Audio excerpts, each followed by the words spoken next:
Welcome, friends, to a gentle journey through the hidden leaf village and the world of Naruto. Tonight, we will wander together through the story of a young ninja who dreamed of becoming Hokage, exploring the bonds of friendship, the weight of destiny, and the quiet moments that shaped heroes. These facts are not told with urgency, but with calm and care, meant to ease your mind and help you drift into a peaceful rest. Over the next while, we will move slowly through 150 facts about Naruto, each one a soft exploration of ninja stories and heartfelt lessons, told in a way that invites sleep and imagination. Let the words flow like leaves drifting on a gentle breeze, like the steady rhythm of footsteps through moonlit forests, gentle and soothing. If you enjoy this restful journey, please consider subscribing and share with me where you are listening from tonight. Now, let us begin as we step into a world of shinobi and dreams. Fact 1. Naruto Uzumaki was born on October 10th, a date forever remembered in the Hidden Leaf Village as both tragedy and hope. On that autumn evening, the nine-tailed fox attacked, a beast of immense chakra threatening to destroy everything. The fourth Hokage, Minato Namikaze, made the ultimate sacrifice, sealing the 9 tails inside his newborn son to save the village. Naruto entered the world not with celebration but with sorrow, his first cries mixing with destruction. From his very first breath, Naruto carried both a terrible burden and an incredible gift. His birthday became a day the village mourned, and Naruto grew up not knowing why people looked at him with fear. Fact 2. The name Naruto means maelstrom or whirlpool, fitting for someone whose life would be marked by constant motion and turbulent energy. Creator Masashi Kishimoto named the character after a type of fish cake with a spiral pattern, a common ramen topping. This simple choice carried deeper meaning, as the spiral became a recurring symbol throughout the series, representing cycles and destiny.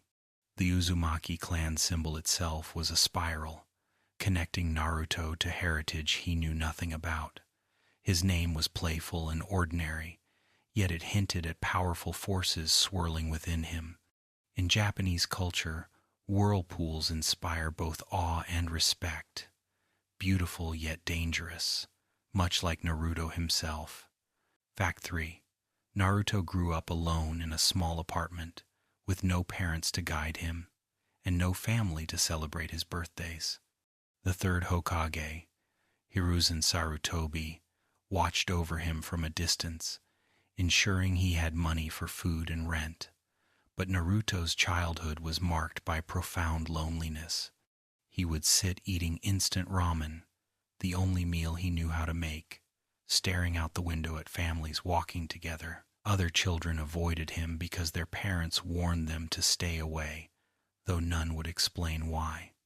This isolation shaped Naruto deeply, creating both a desperate hunger for acknowledgement and a surprising capacity for empathy. These early years could have made him bitter, but instead made him determined to prove his worth. Fact 4. Naruto's signature technique, the Shadow Clone Jutsu, became his most recognizable skill and a reflection of his character. Unlike normal clones that were mere illusions, shadow clones were solid copies that could act independently. Most ninja could only create a few because the technique divided the user's chakra evenly, but Naruto's massive reserves, enhanced by the 9 tails, allowed him to create hundreds or thousands at once. This technique perfectly suited someone who had grown up alone, as it meant Naruto was never truly by himself anymore. When the clones dispersed, their experiences and memories returned to him. It represented Naruto's approach to life, overwhelming challenges through sheer numbers, persistence, and unbreakable will. Fact 5. Iruka Umino was the first person to truly acknowledge Naruto, and that acknowledgement changed everything. Iruka was Naruto's teacher at the Ninja Academy, a chunin who had lost his own parents to the Nine Tails attack. Initially, Iruka struggled with his feelings toward Naruto, seeing the demon rather than the boy. But over time, he recognized that Naruto was not the Nine Tails but rather its victim, a child suffering because of circumstances beyond his control. When Naruto was tricked into stealing a forbidden scroll, Iruka protected him, taking a massive shuriken to the back. In that moment, bleeding and struggling to stand, Iruka told Naruto he was an excellent student. Those words, that recognition, became the foundation of everything Naruto would become. Fact 6. The Hidden Leaf Village, or Konohagakure, was founded by two legendary shinobi, Hashirama Senju and Madara Uchiha. These two men had been friends as children, dreaming of a world where young ninja didn't have to die in endless wars. They created the village as a sanctuary, a place where clans could unite and children could grow up in relative safety. The village was hidden among vast forests, its entrance protected by massive walls and vigilant guards. At its center stood the Hokage monument, with the faces of each Hokage carved into the mountainside, watching over the village like eternal guardians. The hidden leaf represented the dream of peace through unity, though that dream would be tested countless times throughout its history. Fact 7. The title of Hokage meant Fire Shadow, the strongest ninja in the village, and its leader. The Hokage was not chosen by birthright but by merit, selected from among the most skilled and respected shinobi. Each Hokage wore a white robe and a hat bearing the kanji for fire, symbolizing their duty to protect the village's flame. The position carried immense responsibility and often required impossible sacrifices. Every Hokage understood that they might be called upon to give their life for the village, and many did exactly that. For Naruto, becoming Hokage represented the ultimate acknowledgement, proof that the rejected orphan had become the most important person in the village. It was his dream from childhood, spoken aloud to anyone who would listen. Fact 8. Sasuke Uchiha became both Naruto's rival and his closest friend, though their relationship was complicated from the very beginning.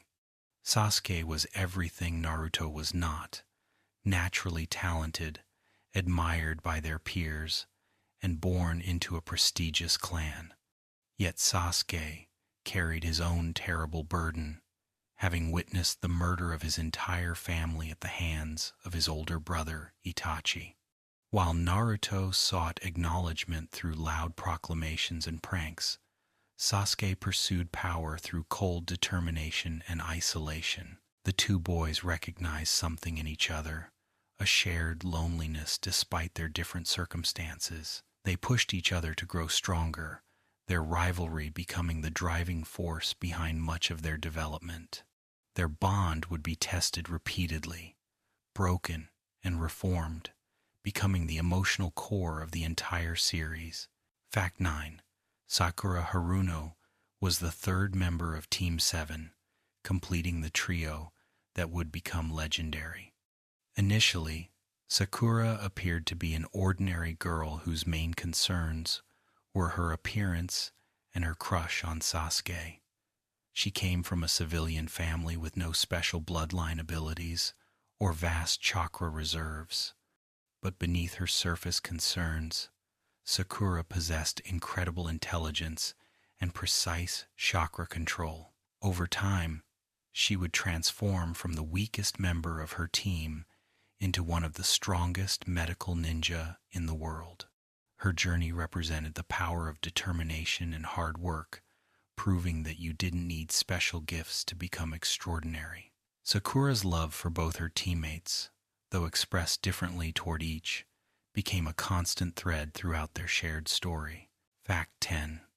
Kakashi Hatake, served as the instructor for Team 7, guiding Naruto, Sasuke, and Sakura. Kakashi was known as the Copy Ninja, famous for having copied over 1,000 jutsu using his Sharingan eye. He appeared perpetually late, always reading his favorite romance novels, and hid most of his face behind a mask. But beneath his casual demeanor, Kakashi carried deep trauma from his past, having lost his teammates and his father to the harsh realities of the shinobi world.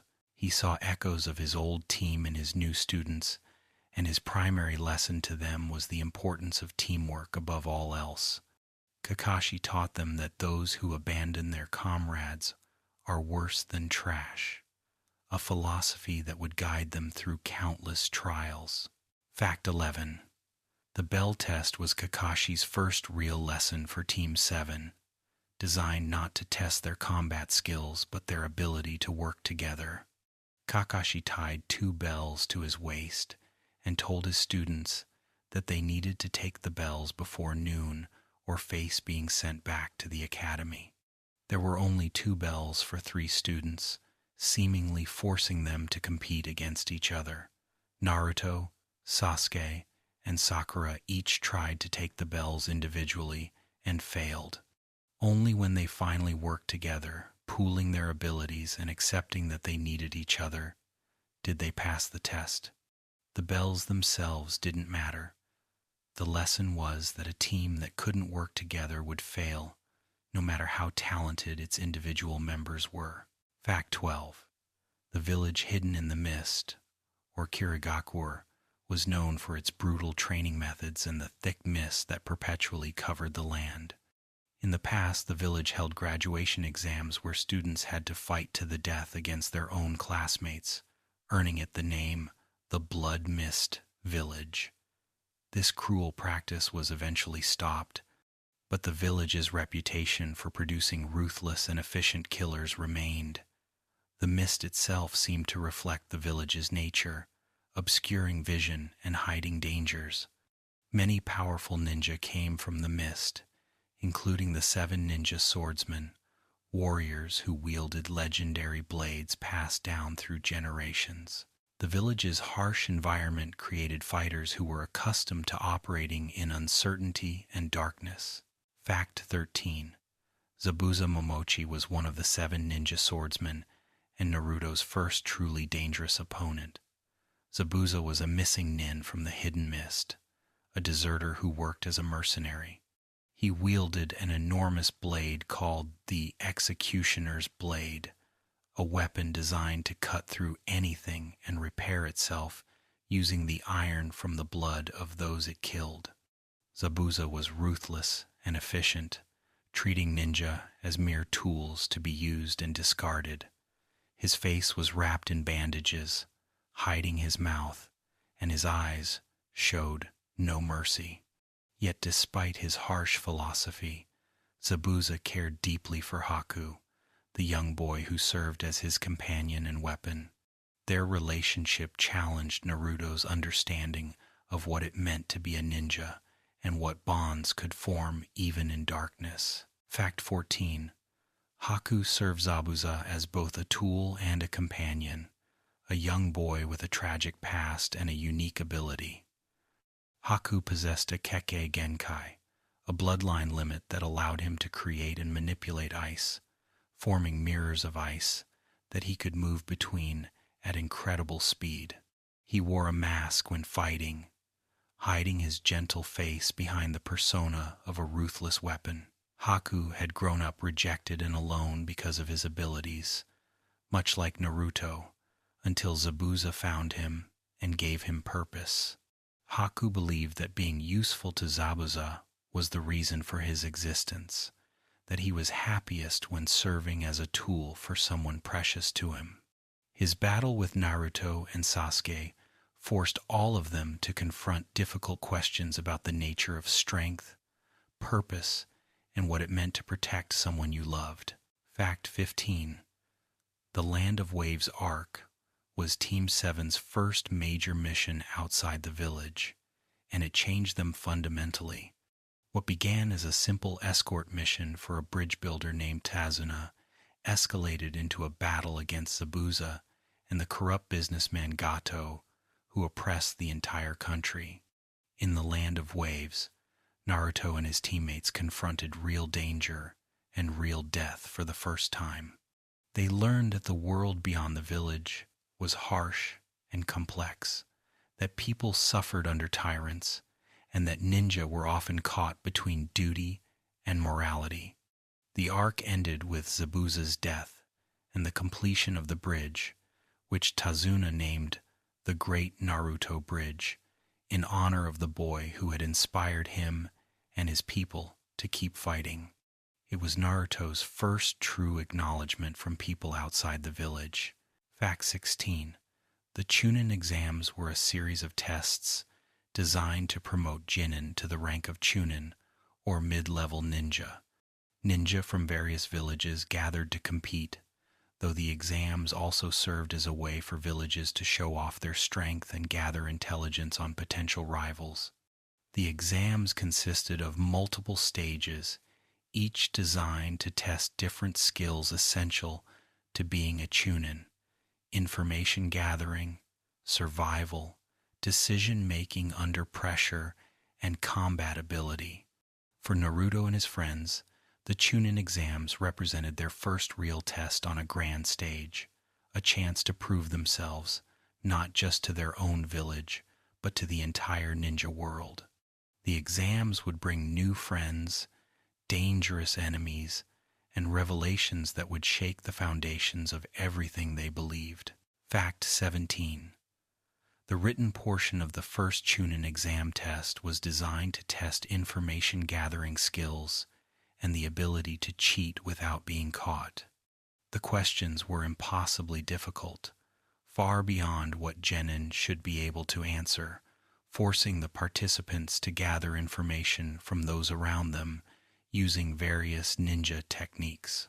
The real test was whether they could obtain the answers through espionage while remaining undetected. Those caught cheating 5 times were disqualified, along with their entire team. The 10th question came with a catch. Those who chose not to answer could leave, but would never be allowed to take the Chunin exams again. Those who answered incorrectly would be genin forever. Naruto, despite having no answers written down, refused to give up, his determination inspiring others to stay. The test was ultimately about resolve and the courage to face the unknown. Fact 18. The Forest of Death was the setting for the second stage of the Chunin exams, a massive training ground filled with dangerous beasts and even more dangerous ninja. Teams entered with either a Heaven Scroll or an Earth Scroll and had to obtain the opposite scroll by any means necessary within 5 days. The forest was surrounded by a massive fence, and those who opened their scrolls before reaching the central tower would be disqualified.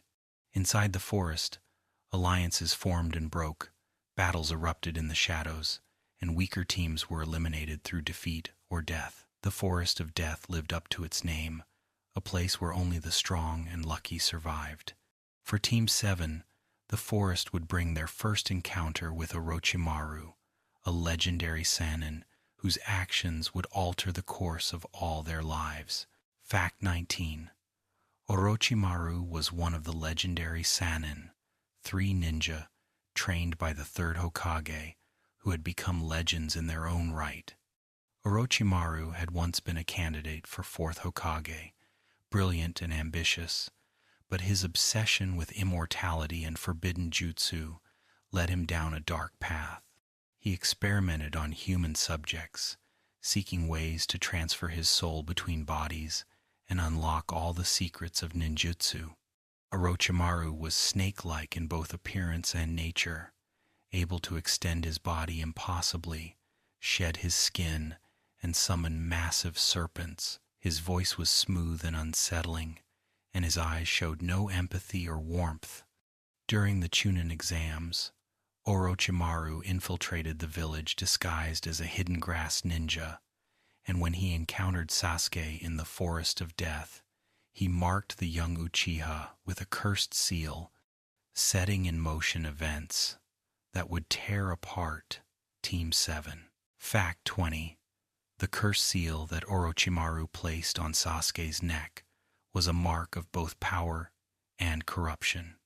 The seal granted tremendous strength when activated, increasing chakra and physical abilities dramatically, but it also spread across the user's body like a disease, dark marks covering their skin. More insidiously, the seal influenced the bearer's mind, amplifying negative emotions like hatred and the desire for power. Each time Sasuke used the seal, it pulled him further from the light and closer to Orochimaru's influence. The seal marked Sasuke as one of Orochimaru's chosen vessels, a body the snake Sannin intended to eventually take for himself. For Sasuke, already consumed by his desire for revenge against his brother, the cursed seal represented a temptation he struggled to resist: power at any cost. Fact 21. Rock Lee was a genin who couldn't use ninjutsu or genjutsu, relying entirely on taijutsu, physical combat techniques.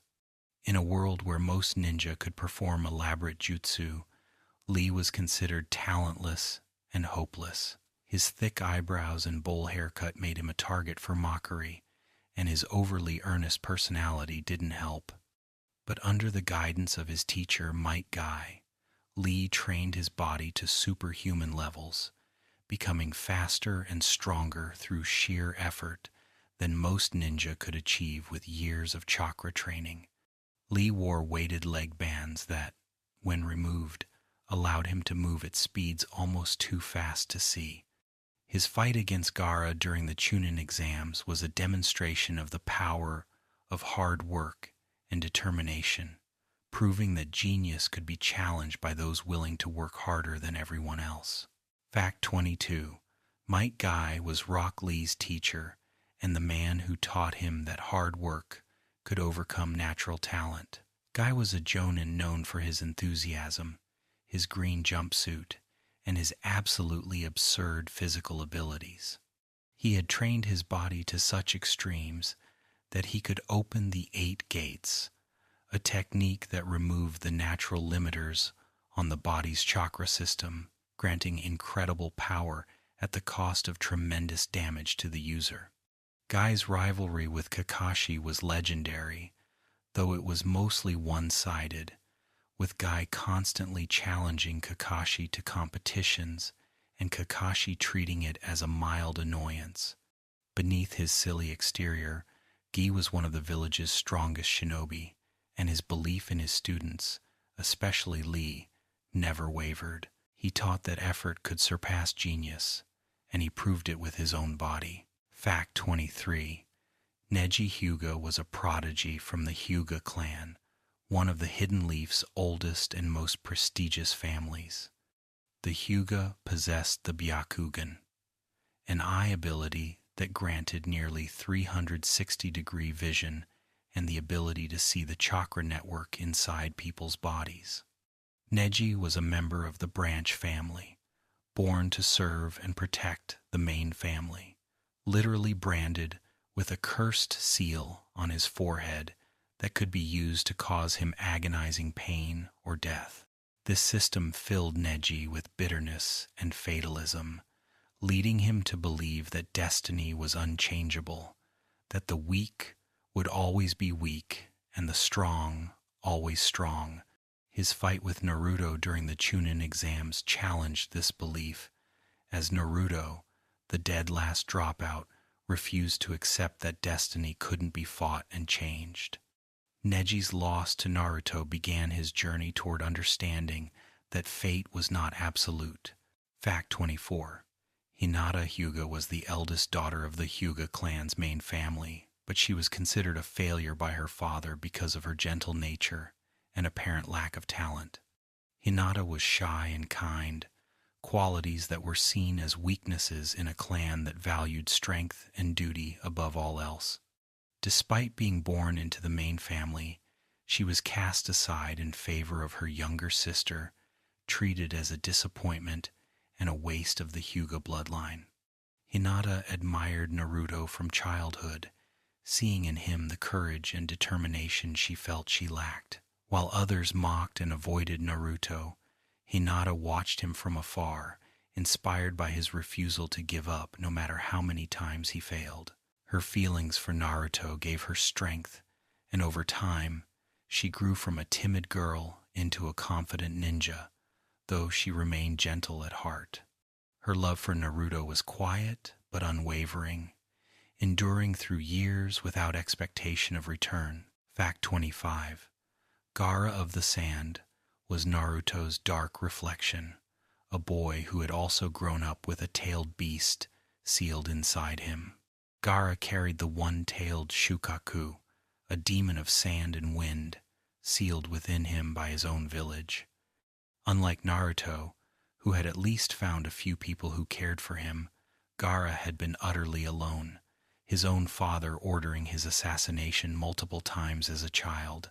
The constant attacks and rejection twisted Gaara, teaching him that he could only prove his existence by killing others, that love was an illusion, and that only by being a monster could he be acknowledged.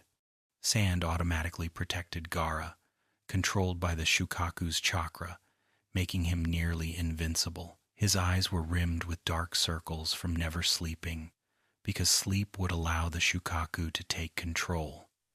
Gaara's meeting with Naruto during the Chunin exams was fate bringing together two boys who could have been the same person. Fact 26.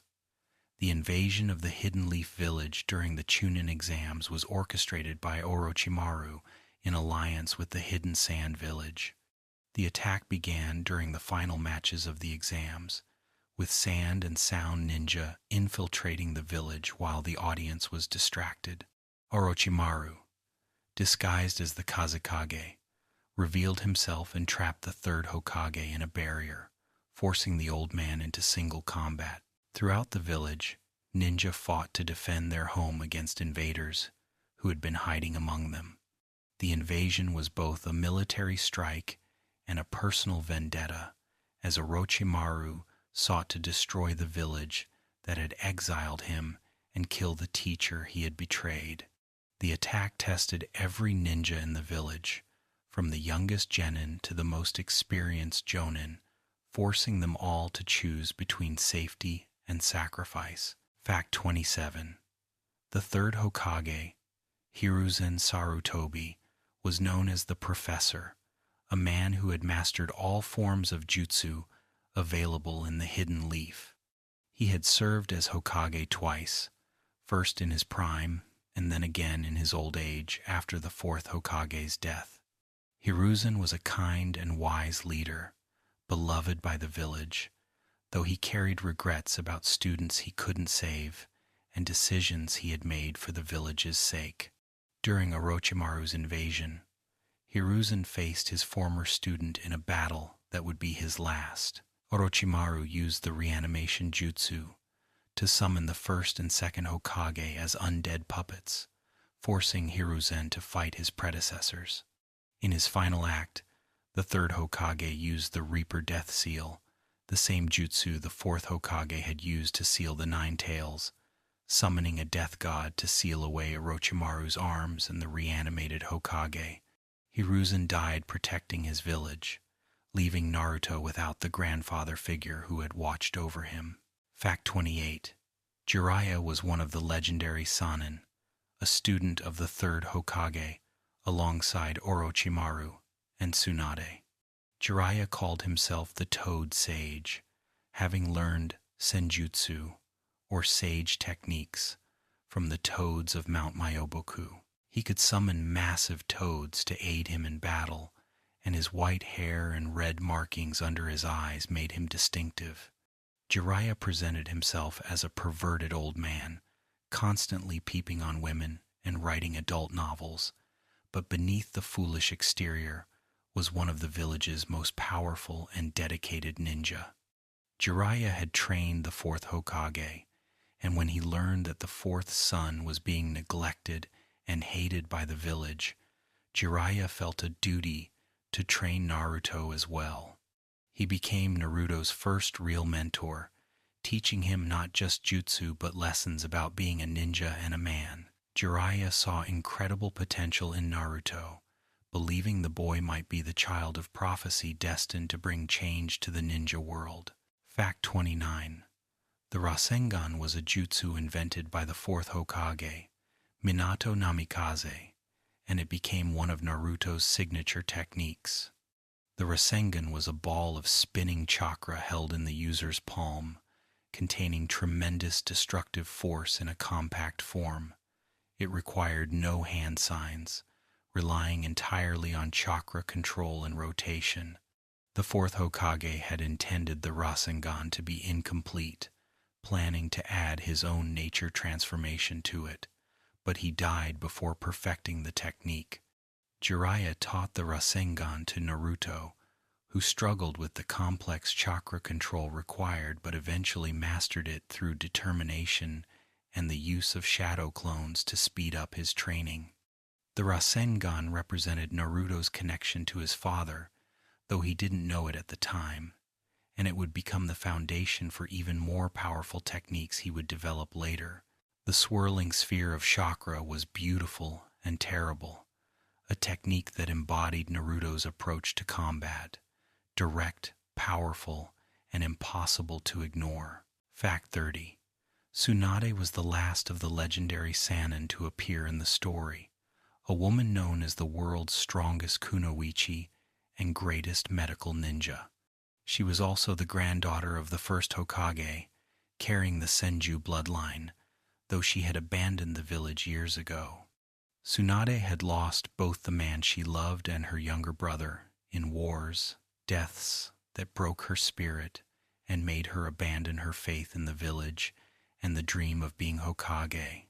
She gambled constantly, usually losing, and used a transformation jutsu to maintain the appearance of youth while actually being in her 50s.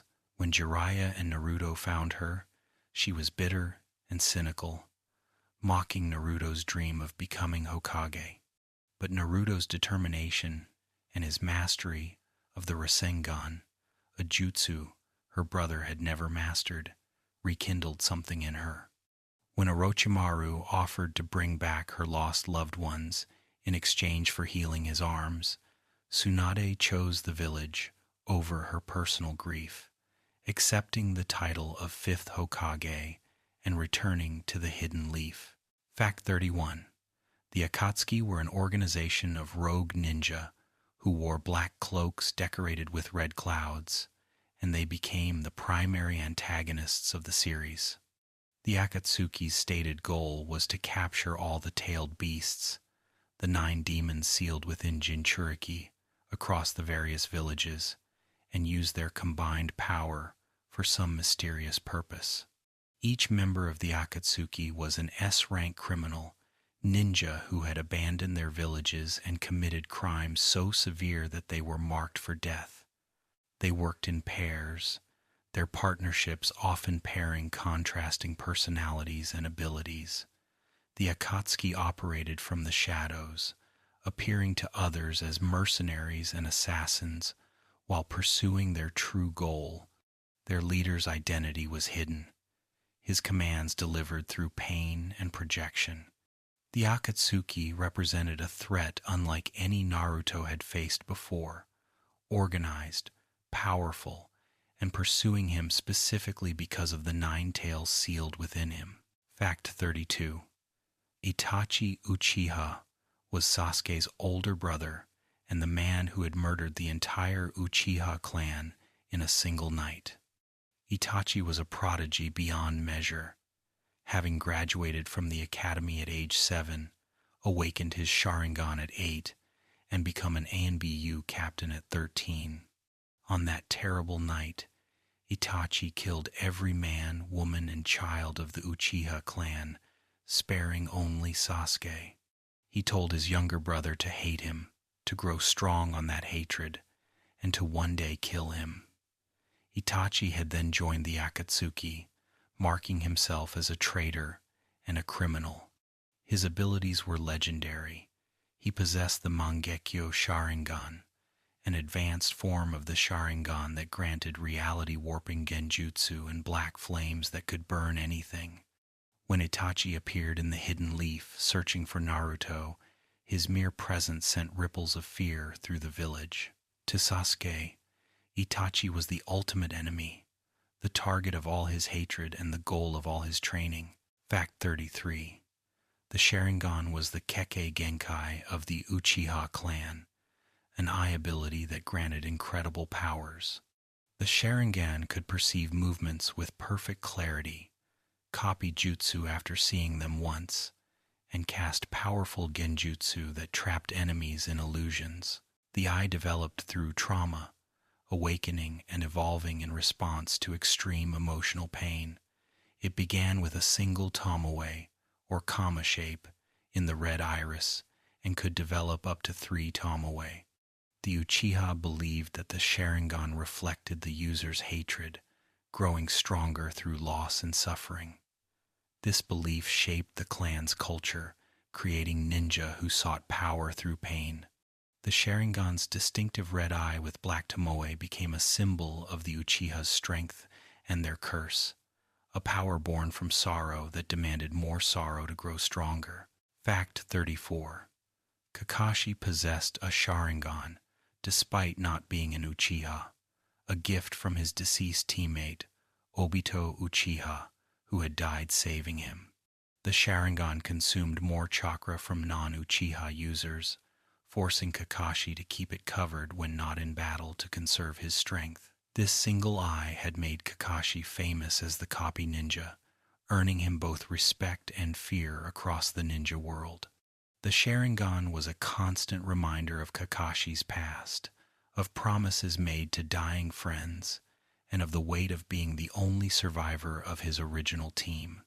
It represented both his greatest strength and his deepest regret, a gift born from tragedy that allowed him to protect his new students but could never bring back those he had lost. Fact 35. Sasuke's pursuit of power eventually led him to abandon the Hidden Leaf Village entirely, seeking Orochimaru's training to gain the strength needed to kill Itachi. Despite everything his teammates had done for him, despite the bonds he had formed, Sasuke's hatred and his need for revenge consumed him completely. On the night he left, Naruto tried to stop him, leading to their first real battle against each other. They fought at the Valley of the End, a waterfall where statues of the first Hokage and Madara Uchiha stood facing each other eternally. Naruto used the Nine Tails chakra for the first time, a red cloak of energy covering him, while Sasuke activated his Cursed Seal's second stage. Their final clash, Naruto's Rasengan against Sasuke's Chidori, tore through the valley. Sasuke won, but he chose not to kill Naruto, refusing to obtain power the way Itachi had suggested. Instead, he left Naruto unconscious and walked away toward Orochimaru, leaving the village and his team behind. Fact 36. Naruto's training journey with Jiraiya lasted 2.5 years, a time skip that allowed him to grow both as a ninja and as a person. During this time, Jiraiya took Naruto across the various lands, ostensibly gathering information for his spy network, while actually training Naruto in advanced techniques. They visited hot springs, where Jiraiya did research for his novels while Naruto trained. They encountered dangerous criminals and helped people in need. Jiraiya taught Naruto about the larger ninja world, about the different villages and their politics, and about the responsibilities that came with being a Jinchuriki. Most importantly, Jiraiya tried to teach Naruto to control the Nine Tails chakra, though progress was difficult and dangerous. When Naruto finally returned to the Hidden Leaf Village at 15 years old, he was taller, more confident, and significantly stronger, though still unmistakably the same loud, determined boy who had left. Fact 37. Sakura had used the time skip to train under Tsunade, becoming a medical ninja with strength that could shatter boulders. She had learned to channel chakra into her fists, releasing it on impact to create devastating blows, the same technique Tsunade used. Sakura could now heal injuries that would kill most ninja, and her medical knowledge made her invaluable on missions. But more than her physical growth, Sakura had matured emotionally, recognizing her previous weakness and working tirelessly to ensure she would never be a burden to her teammates again. She had watched Naruto and Sasuke fight while she could do nothing, and that helplessness had driven her to become strong enough to stand beside them. When Naruto returned, Sakura was no longer the girl who needed protection, but a kunoichi who could protect others. Fact 38. Team Kakashi reformed with a new member, Sai, to replace Sasuke while they searched for their missing teammate. Sai was a member of Root, a secret division of ANBU that trained emotionless ninja to serve the village without question. Sai had been conditioned to suppress all emotions, taught that feelings were weaknesses that compromised missions. He carried a book of ink drawings, each one representing someone important in his life, though he had been trained to forget why they mattered. Sai's attempts to understand and fake emotions often came across as insulting or strange, as he had been taught that insults created bonds but didn't understand the nuance of human interaction.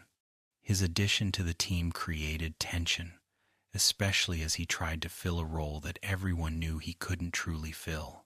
Over time, however, being around Naruto and Sakura began to thaw Sai's frozen heart, teaching him that emotions weren't weaknesses, but the source of true strength. Fact 39. Yamato joined as the team's temporary captain, a ninja who possessed the rare ability to use wood-style jutsu, a Kekkei Genkai that combined earth and water nature transformations.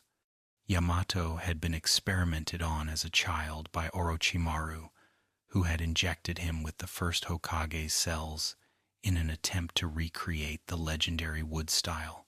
Yamato was the only survivor of those experiments, gaining the ability but carrying the trauma of what had been done to him. More importantly for Team Kakashi, Yamato's wood style could suppress the Nine Tails chakra, making him the only one who could safely train Naruto in using the tailed beast's power.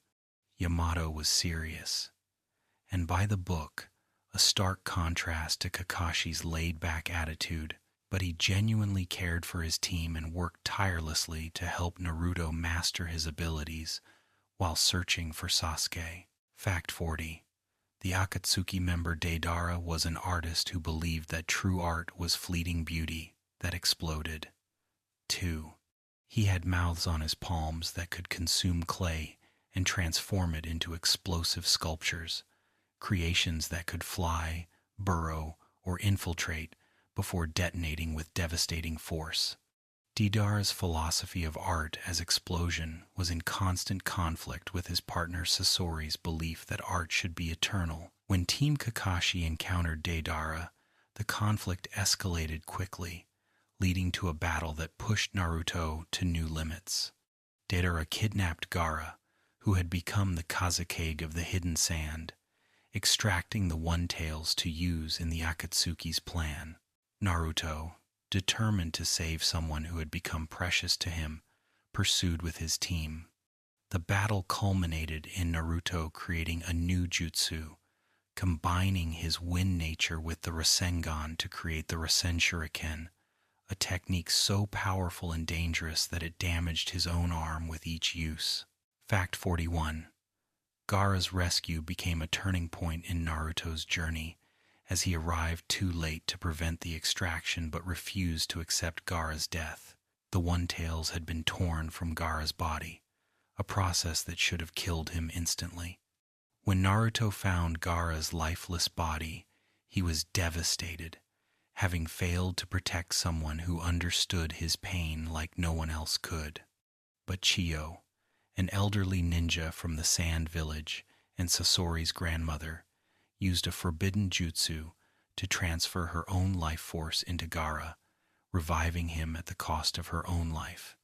Chiyo's sacrifice was an act of atonement for creating Sasori and for the pain the Sand Village had caused Gaara. When Gaara opened his eyes and saw Naruto crying for him, he understood for the first time that he was truly loved. Fact 42. Sasori was Deidara's partner in the Akatsuki, a puppet master who had transformed his own body into a puppet to achieve immortality. Sasori believed that true art was eternal, creating puppets that would last forever as monuments to his skill. He had killed the third Kazekage and turned him into a puppet, one of his greatest creations. Sasori himself appeared as a young man, but that body was just another puppet. His true form was a small core containing his heart, which he could transfer between different puppet bodies. His battle with Sakura and Chiyo revealed his tragic past. He had become a puppet master to fill the void left by his parents' deaths, creating puppets of them to ease his loneliness. In the end, Chiyo used the very first puppets Sasori had created, the ones resembling his parents, to defeat him. Sasori allowed himself to be struck, perhaps finding peace in being embraced by his parents one final time. Fact 43. The Nine-Tails chakra was both Naruto's greatest weapon and his greatest danger, a power that could save him or consume him entirely. When Naruto drew on the Nine-Tails power, a red chakra cloak formed around him, granting tremendous speed and strength but also burning his skin and eroding his consciousness. The more tails of chakra that appeared, the more animalistic and uncontrollable Naruto became. At 4 tails, he lost all human reasoning, becoming a miniature Nine-Tails that attacked friend and foe alike. Jiraiya and Yamato worked to help Naruto control this power, but it was a constant struggle.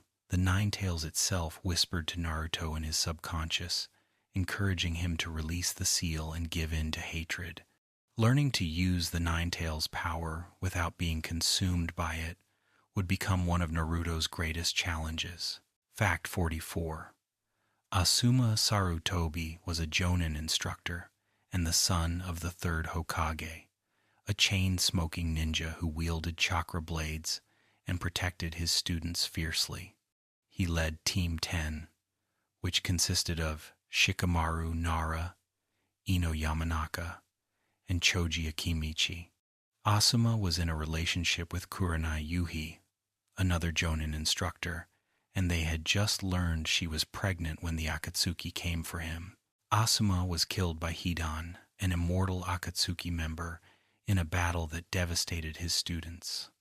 As he died, Asuma told Shikamaru that he was like a son to him, passing on his will and asking Shikamaru to protect the king, the next generation of the village.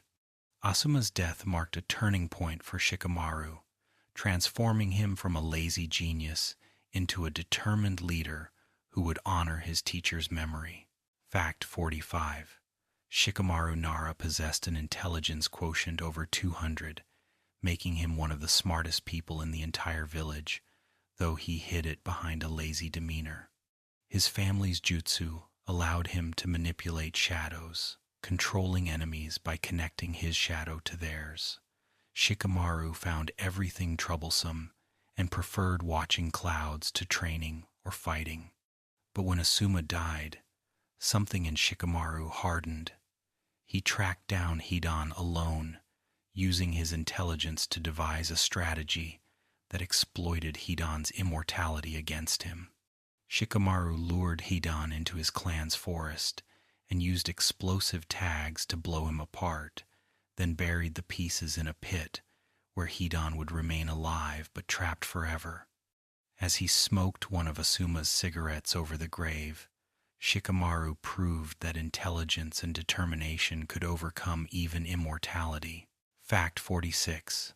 Jiraiya infiltrated the Hidden Rain village to investigate the Akatsuki's leader, a mission he knew might be his last. The Rain Village was controlled by Pain, the apparent leader of the Akatsuki, and entering it meant walking into enemy territory with no backup. Jiraiya discovered that Pain was actually 6 bodies, each controlled by chakra receivers and sharing vision. More shockingly, he recognized one of the bodies as Nagato, his former student who he had believed dead. Jiraiya had trained 3 orphans from the Rain Village years ago: Nagato, who possessed the Rinnegan; Konan, who could transform into paper; and Yahiko, their leader.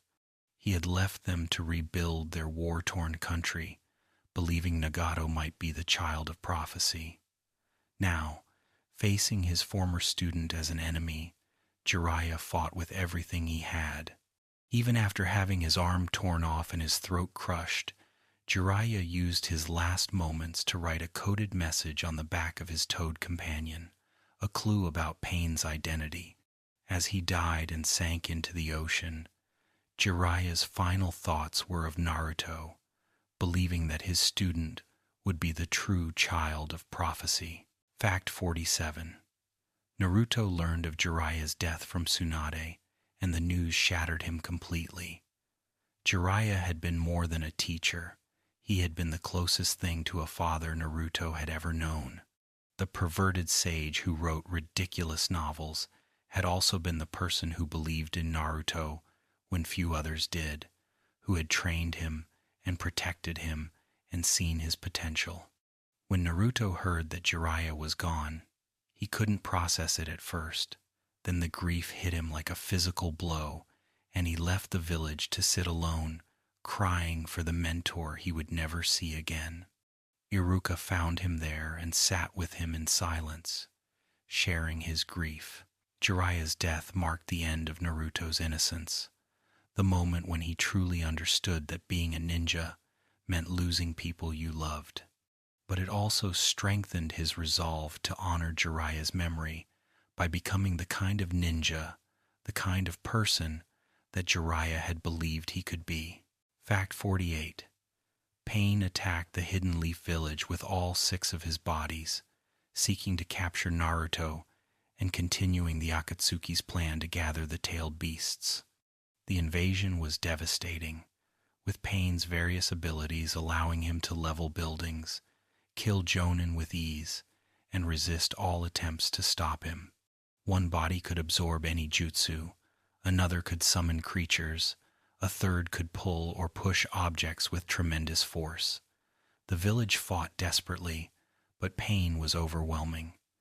When Tsunade tried to protect the villagers, Pain destroyed the entire village with a single massive Shinra Tensei, a push that obliterated buildings and killed countless people. The Hidden Leaf was reduced to a crater, smoke and rubble, where a thriving village had stood moments before. Pain then asked the survivors where Naruto was, promising to destroy everything if they didn't reveal him. Fact 49. Naruto returned to find his village destroyed and his people suffering, and he arrived not in fear, but in power. He had trained with the toads at Mount Myoboku, learning Sage Mode, a technique Jiraiya had used that gathered natural energy to enhance all abilities dramatically. In Sage Mode, Naruto's eyes became toad-like. Orange pigmentation appeared around them, and his sensing abilities expanded to feel everything around him. He fought all 6 paths of pain simultaneously, using strategy and power in equal measure.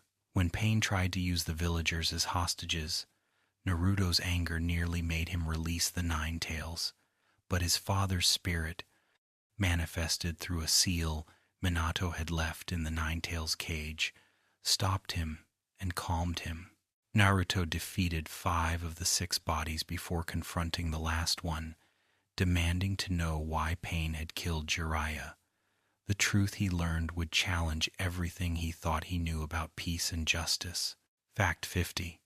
Nagato, the true body controlling Pain, was a broken man who had once dreamed of peace, but had been twisted by endless war and suffering. As a child, he had accidentally killed attackers with the Rinnegan's power, traumatizing him. Later, his friend Yahiko had died in his arms, killed by enemies who forced Nagato to choose between Yahiko's life and Conan's. The pain of that moment awakened the full power of the Rinnegan and convinced Nagato that the world could never know peace through understanding. He created the pain persona and sought to gather the tailed beasts to create a weapon so powerful that its threat alone would force the world into peace through fear. When Naruto confronted him, Nagato expected hatred and violence. Instead, Naruto said he wanted to believe in Jiraiya's dream of peace, even though he didn't know how to achieve it yet. Naruto's words, so reminiscent of Jiraiya's teachings, reached something in Nagato that had been buried under years of pain. Nagato chose to believe in Naruto, using the last of his life force to resurrect everyone who had died in the attack on the village, giving Naruto a chance to find a better answer than he had. Nagato died believing that perhaps the cycle of hatred could be broken after all. Fact 51. The 5 great shinobi nations were the major powers in the ninja world, each ruled by a feudal lord and protected by a hidden village. The land of fire housed the hidden leaf village. The land of wind had the hidden sand. The land of lightning contained the hidden cloud. The land of water held the hidden mist. And the land of earth protected the hidden stone. These nations had been at war for generations, with periods of peace interrupted by conflicts over resources, territory, and old grudges. Each village had its own culture, training methods, and specialties. The balance of power between them was delicate, maintained through alliances, deterrence, and the constant threat of mutual destruction. When the Akatsuki's true plan was revealed, these rival nations would need to decide whether to continue their ancient feuds or unite against a common enemy. Fact 52. Killer Bee was the Jinchuriki of the 8 Tails, and the adopted brother of the Raikage, leader of the Hidden Cloud Village. Unlike most Jinchuriki who were feared and rejected, Bee was respected in his village and had complete control over his tailed beast, having befriended the 8 Tails rather than simply containing it. Bee was eccentric, speaking in rap and constantly writing lyrics, his carefree attitude masking his incredible combat abilities. He wielded 7 swords simultaneously, using unorthodox sword techniques, and could transform partially or completely into the 8 Tails at will. When Sasuke and his team tried to capture Bee, they severely underestimated him. Bee defeated them easily, teaching Sasuke that there were forces in the world far beyond what he had encountered. Bee's control over his tailed beast would later inspire Naruto's own journey to befriend the 9 Tails, showing that the relationship between Jinchuriki and Beast didn't have to be one of captor and prisoner. Fact 53. Sasuke had grown tremendously powerful under Orochimaru's tutelage, eventually becoming strong enough to defeat and absorb his teacher before Orochimaru could take his body. Sasuke then formed his own team, called Taka or Hawk, consisting of Suigetsu, Karin, and Jugo. His only goal was killing Itachi, and when he finally found his brother, their battle shook the foundations of the earth. Sasuke used every technique he had learned, including Kirin, a jutsu that directed natural lightning from storm clouds down onto a target. But Itachi countered with Susanoo, a spectral warrior formed from chakra that protected him from all attacks. The battle raged until both brothers were exhausted, and in the end, Itachi walked towards Sasuke, seemingly to take his eyes. Instead, Itachi poked Sasuke's forehead one last time, just as he had when they were children, and told Sasuke he had always loved him. Then Itachi collapsed and died, his illness finally claiming him after years of suffering. Fact 54. The truth about Itachi was revealed by Madara Uchiha, or rather, the man calling himself Madara, who told Sasuke a story that shattered his entire worldview.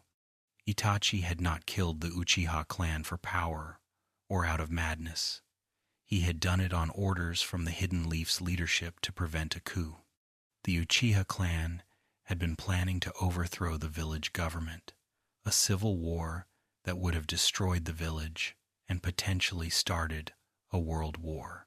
Itachi was given an impossible choice: let the coup happen and doom the village, or kill his own clan to prevent it. Itachi chose the village, slaughtering his parents and every other Uchiha, but he couldn't kill Sasuke. Instead, he made himself into a villain for Sasuke to hate, giving his brother a purpose and a goal.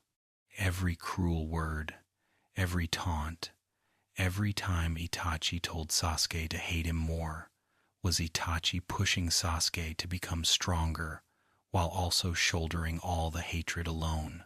Itachi had lived as a traitor and a criminal, had joined the Akatsuki to spy on them for the Leaf, and had died still protecting the village that had ordered him to destroy his family. When Sasuke learned the truth, his grief and rage turned from Itachi to the Hidden Leaf village that had made such a choice necessary. Fact 55. Sasuke's Mangekyo Sharingan awakened upon learning the truth about Itachi, the trauma of realizing his brother's sacrifice, granting him the same power Itachi had possessed. The Mangekyo Sharingan gave Sasuke access to Amaterasu, the black flames that burned anything they touched and could not be extinguished. Unlike Itachi, who had been gentle despite his power, Sasuke became consumed by hatred for the Hidden Leaf village. He declared his intention to destroy the village, to kill everyone who had been involved in the Uchiha massacre, to make them pay for what they had done to Itachi. His teammates tried to support him, but Sasuke's path was growing darker with each step. The boy who had once protected his teammates was disappearing, replaced by someone willing to sacrifice anything and anyone for revenge. Fact 56. The 5-Cage Summit brought together the leaders of all 5 great nations to discuss the Akatsuki threat and the approaching Fourth Shinobi World War. Each Kage arrived with guards and agendas, old grudges, and new alliances forming in the political dance. The Hokage Tsunade sent representatives since she was in a coma from using too much chakra defending the village from pain. Sasuke infiltrated the summit with the intention of killing Danzo Shimura, the man who had ordered the Uchiha massacre and had recently become the interim Hokage.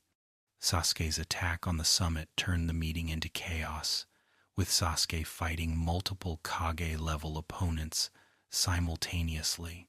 His hatred had made him powerful but also reckless, and he nearly died several times. The 4th Raikage tried to kill him, the Mizukage nearly succeeded, and even the Tsuchikage joined the battle. Sasuke survived only through the awakening of Susanoo and the help of Madara, who spirited him away before he could be killed. Fact 57. Danzo Shimura was revealed to be one of the most morally complex villains in the series, a man who had done terrible things, believing they were necessary for the village's survival. Danzo led Root, the secret Anbu division that trained emotionless child soldiers. He had orchestrated the Uchiha massacre, though he did so believing it was necessary to prevent civil war. Danzo's right arm was covered in Sharingan eyes, stolen from dead Uchiha, which he used to cast forbidden jutsu. His right eye was implanted with Shisui Uchiha's Mangekyo Sharingan, capable of mind control so subtle the victim never knew they'd been manipulated. When Sasuke finally cornered Danzo, their battle revealed the depths of Danzo's preparations and his willingness to sacrifice anything for what he believed was right. In the end, Danzo died trying to seal both Sasuke and Madara, his last act an attempt to protect the village even from beyond death. Whether he was a villain or a tragic hero remained a question with no easy answer. Fact 58. Naruto's journey to control the Nine Tails began in earnest as the threat of war loomed. He traveled to a secret island where he could train without endangering others, accompanied by Killer Bee, who would teach him to befriend his tailed beast as Bee had befriended the Eight Tails. The training required Naruto to confront the Nine Tails directly in his mindscape, facing the hatred and malevolence of a being that had been imprisoned for 16 years. The Nine Tails, whose true name was Kurama, mocked Naruto's attempts at friendship, viewing humans as nothing but jailers and liars. But Naruto had met his mother, Kushina Uzumaki, through a chakra imprint she had left in the seal. Kushina told Naruto about his parents, about their love for him, and about how the Nine Tails had been used by Madara to attack the village against its will. Understanding that Kurama was also a victim, Naruto eventually managed to take some of the Nine Tails chakra, while making it clear he would one day earn Kurama's friendship, rather than simply taking its power. Fact 59. The Fourth Shinobi World War began when the Akatsuki, now led by Madara and his mysterious masked persona, declared war on the entire shinobi world to capture the Eight Tails and Nine Tails. For the first time in history, all 5 great nations allied together, pooling their forces into a unified shinobi alliance. Tens of thousands of ninja gathered to face the Akatsuki's army of 100,000 white Zetsu, creatures created to serve as soldiers. The war divided into multiple battle fronts, each led by powerful ninja. Gaara commanded one division, proving how far he had come from the monster he once was. The alliance sought to protect Naruto and Bee by hiding them, but both Jinchuriki eventually left their hiding place to join the war, unable to let others fight while they remained safe. Fact 60. Kabuto Yakushi had allied with Madara, bringing to the war a forbidden jutsu called Edo Tensei, the reanimation jutsu. This technique summoned the souls of dead ninja, binding them to artificial bodies made from living sacrifices. The reanimated ninja retained all their abilities from life and could regenerate from any damage, making them nearly impossible to kill. Kabuto resurrected thousands of powerful ninja, including the 7 previous Hokage, legendary members of the Akatsuki who had already died, and countless others. The allied forces suddenly faced not just white Zetsu, but also their own fallen comrades and heroes, forced to fight against people they had loved and respected. The psychological impact was devastating, as ninja confronted their dead teachers, friends, and family members on the battlefield. Fact 61.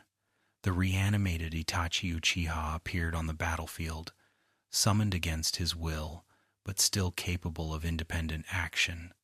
Unlike other reanimated ninja, Itachi's mastery of genjutsu allowed him to break free from Kabuto's control. He sought out Naruto, and for the first time, spoke to him as himself, rather than as the villain he had pretended to be. Itachi entrusted Naruto with the truth about Sasuke, asking Naruto to save his brother from the path of hatred. Then Itachi went to find Kabuto, partnering with Sasuke one final time. Together, the Uchiha brothers fought Kabuto in a battle that took place partially in genjutsu and partially in reality. Itachi ultimately defeated Kabuto using Izanami, a genjutsu that trapped its victim in an infinite loop until they accepted themselves and their fate. Before being released from the reanimation jutsu, Itachi spoke with Sasuke one last time, apologizing for his mistakes and telling Sasuke he didn't need to forgive him, only to accept who he was. Itachi's final words, that he would always love Sasuke no matter what path he chose, left Sasuke questioning everything he had believed about his brother and his revenge. Fact 62.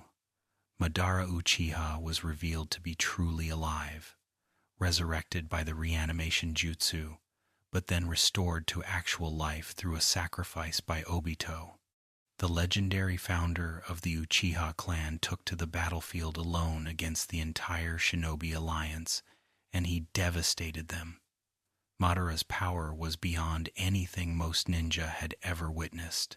He summoned meteors from the sky, used wood-style jutsu that created forests in seconds, and fought with taijutsu that made even elite jonin look like academy students. His Rinnegan allowed him to use all 6 paths of Pain's abilities simultaneously, and his Mangekyo Sharingan could cast genjutsu powerful enough to control a tailed beast. When the 5 Kage personally confronted Madara, he defeated all of them despite their combined efforts, leaving them broken and on the verge of death.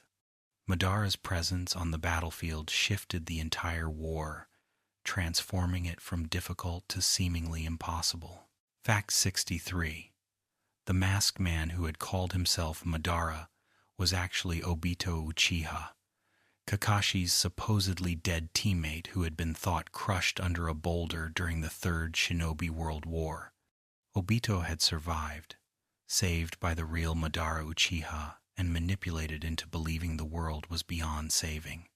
Obito had witnessed Rin, the girl he loved, killed by Kakashi's hand, though Kakashi had been forced into it by circumstances beyond his control. That trauma, combined with Madara's teachings, convinced Obito that reality was filled with nothing but suffering, and that the only solution was to place the entire world under an infinite genjutsu called the Infinite Tsukuyomi, creating a dream world where everyone got what they wanted. When Kakashi learned that his old friend was alive but had become a villain, the betrayal cut deeper than any blade. The 2 former teammates fought each other with identical jutsu and perfect knowledge of each other's tactics, a battle between 2 men who had taken opposite lessons from the same tragedy. Fact 64. Naruto finally befriended Kurama the Nine-Tails, achieving what no previous Jinchuriki had managed. Through multiple encounters in his mindscape, through understanding Kurama's pain and anger, through refusing to treat Kurama as simply a source of power, Naruto gradually earned the fox's respect. The turning point came when Naruto removed the seal that imprisoned Kurama, choosing to trust the tailed beast rather than cage it. Kurama, moved by Naruto's faith and recognizing that Naruto genuinely saw him as more than a monster, chose to partner with Naruto willingly. Their fusion created a golden chakra mode, Nine-Tails chakra mode, that granted Naruto speed and power far beyond anything he had achieved before. More importantly, it marked Naruto's complete acceptance of the Nine-Tails as part of himself, transforming his greatest burden into his greatest strength. The partnership between Naruto and Kurama would become legendary, a bond that proved even ancient hatred could be overcome with understanding and persistence. Fact 65.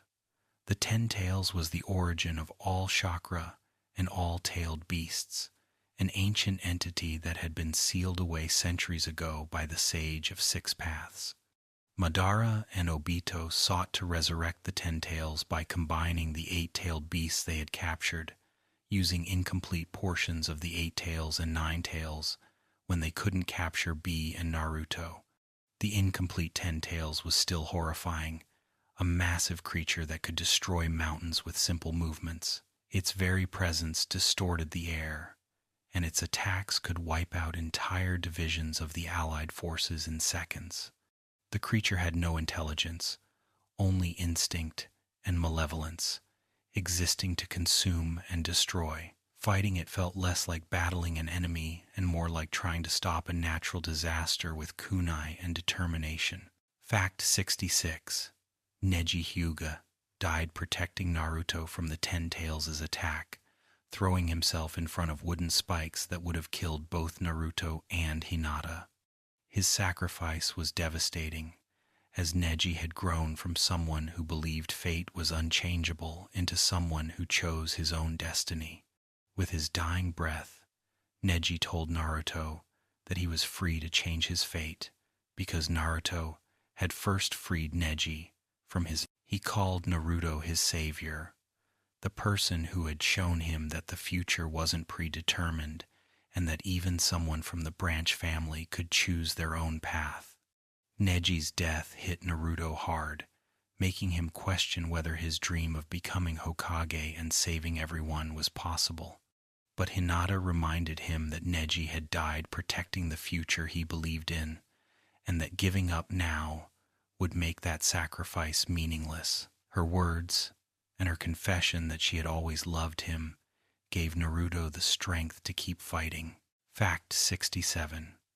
Obito became the Ten-Tails Jinchuriki, absorbing the beast into himself and gaining power that rivaled the Sage of Six Paths. His body transformed, becoming pale and covered in the Ten-Tails markings, and he held a black staff that could nullify ninjutsu on contact.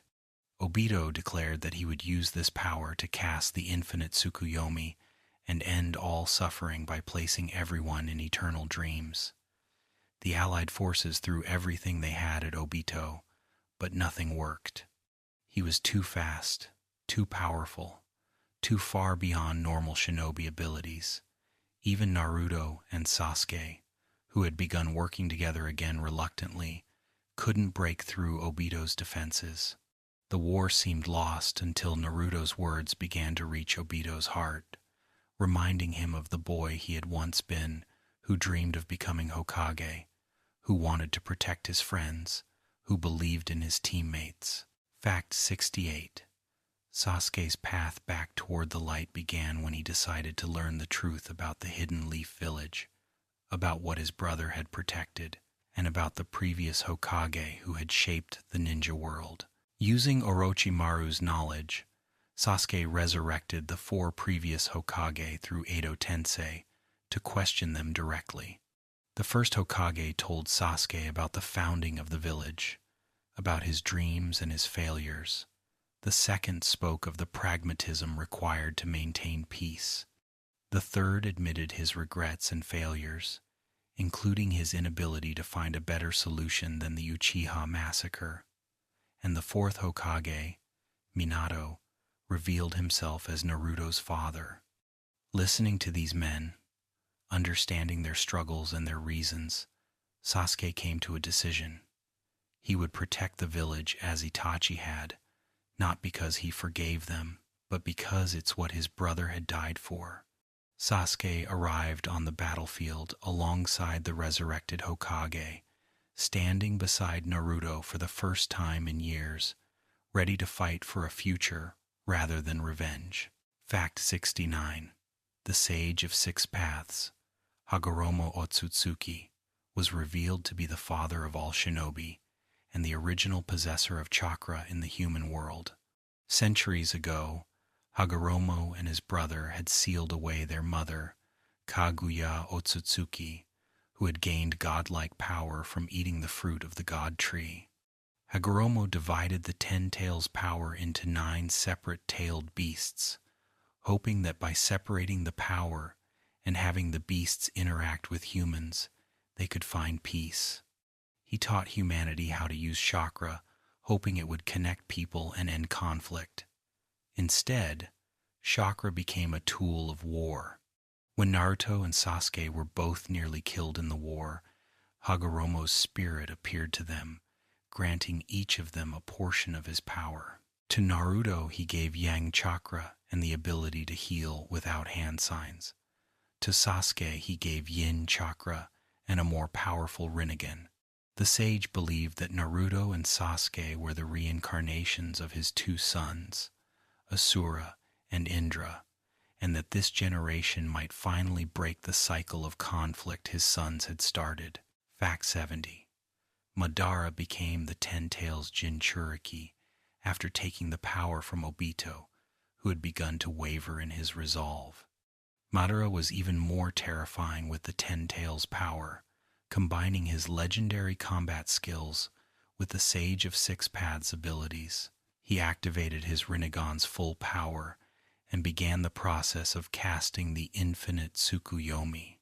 But before he could complete it, he was stabbed from behind by Black Zetsu, a being that had been manipulating events for centuries. Black Zetsu revealed that it was not Madara's creation but Kaguya's will, made manifest, and that everything the stone tablet Madara had read, the Akatsuki's formation, Madara's plans had all been orchestrated to resurrect Kaguya Otsutsuki. Fact 71. Kaguya Otsutsuki was the mother of chakra and the origin of all conflict in the ninja world. She had come from another dimension, eaten the fruit of the god tree to gain chakra, and used that power to rule as a goddess until her son sealed her away. Kaguya's resurrection transformed the battlefield into a nightmare, as she possessed power that made even Madara look weak by comparison. She could shift between dimensions at will, create giant chakra fists that could obliterate mountains, and her all-killing ash bones would disintegrate anyone they touched. Kaguya didn't want to cast the infinite Tsukuyomi for peace. She wanted to transform all of humanity into White Zetsu to create an army. Only Naruto and Sasuke, wielding the sage's power, had any chance of stopping her. Fact 72. Team 7 reunited for a final time to fight Kaguya, with Naruto, Sasuke, Sakura, and even Kakashi temporarily granted both Mangekyo Sharingan by Obito's spirit, working together. The battle spanned multiple dimensions, each more dangerous than the last. Sakura, who had felt useless compared to Naruto and Sasuke's godlike powers, proved crucial by destroying one of Kaguya's horns and saving her teammates. The fight was desperate and chaotic, but ultimately Naruto and Sasuke managed to seal Kaguya using a technique the sage had taught them, trapping her in a dimension of ice where she would drift for eternity. With Kaguya sealed, the infinite Tsukuyomi was released, and all the transformed people returned to normal. The war was finally over. Fact 73. The final battle of the series was not against a villain, but between Naruto and Sasuke, two friends fighting to decide the future. Sasuke had helped save the world, but still believed the only path to lasting peace was revolution, killing the Five Kage and using fear to unite the world under his rule. Naruto refused to let Sasuke walk that path alone, declaring that if Sasuke was going to bear all hatred by himself, then Naruto would bear it with him. They fought at the Valley of the End once more, but this time both were nearly equal in power. The battle raged for hours, both ninja using every technique they had learned, until they were both exhausted and had lost an arm. Lying on the ground, unable to move, Sasuke finally asked Naruto why he cared so much, why he kept trying to save someone who had betrayed him again and again. Naruto's answer was simple: because you're my friend, and your pain is my pain. That answer, that unconditional acceptance and love, finally broke through Sasuke's hatred. He cried for the first time since childhood, releasing years of pain, and accepted Naruto's hand in friendship. Fact 74. Naruto and Sasuke both survived their final battle, though both lost an arm. Sasuke accepted his crimes and asked to be imprisoned, but Kakashi, now the sixth Hokage, granted him a pardon in recognition of his role in saving the world. Sasuke left the village to travel and atone for his actions, seeking redemption through helping people and protecting the world from threats in the shadows. Naruto remained in the village, continuing to work toward his dream of becoming Hokage, while also helping rebuild the world after the war. Fact 75. The series jumped forward years into the future, showing a world at peace largely because of Naruto's actions and beliefs. Naruto had achieved his lifelong dream, becoming the seventh Hokage. He had also married Hinata Hyuga, who had loved him since childhood, and they had two children, Boruto and Himawari. Sasuke had married Sakura, though he was rarely home, still traveling to protect the world from shadows. The other members of their generation had grown into leaders and teachers, passing on their knowledge to a new generation of ninja who grew up in a time of unprecedented peace. Fact 76. The Hidden Leaf Village had been rebuilt stronger than ever, with new technology integrating with traditional ninja techniques. Tall buildings rose alongside the older structures, and ninja could use computers and smartphones alongside kunai and shuriken. The newer generation, growing up in peacetime, didn't fully understand the sacrifices their parents' generation had made. This generational divide became a theme in the sequel series Boruto, showing how peace brought its own challenges even as it resolved the conflicts of the past. Fact 77. Naruto's role as Hokage came with challenges he never anticipated during his youth. The responsibility of leading the village, managing politics between nations, and handling the administrative burden of paperwork left him exhausted and sometimes absent from his family. This created tension with his son Boruto, who resented his father's dedication to the village, feeling neglected and unable to understand why Naruto would prioritize strangers over his own children. The irony was painful. Naruto, who had grown up desperate for acknowledgement and family, now struggled to balance his duties with being present for the family he had always wanted. It showed that even achieving your dreams came with sacrifices and complications that couldn't be solved with determination alone. Fact 78. The Chunin exams were reinvented as a more spectator-friendly event, broadcast across nations with cameras and commentary, reflecting how peacetime had changed the nature of being a ninja. Where the old exams had been secretive tests of espionage and survival, the new version was entertainment, with matches held in stadiums for cheering crowds. This shift troubled some of the older generation, who worried that the new ninja growing up without experiencing real conflict would be unprepared if war ever returned. The exams became a symbol of the tension between maintaining peace and maintaining readiness, between enjoying the fruits of victory and remembering the cost that victory had required. Fact 79. The tailed beasts were all freed after the war, no longer sealed within human hosts, but allowed to roam as they wished.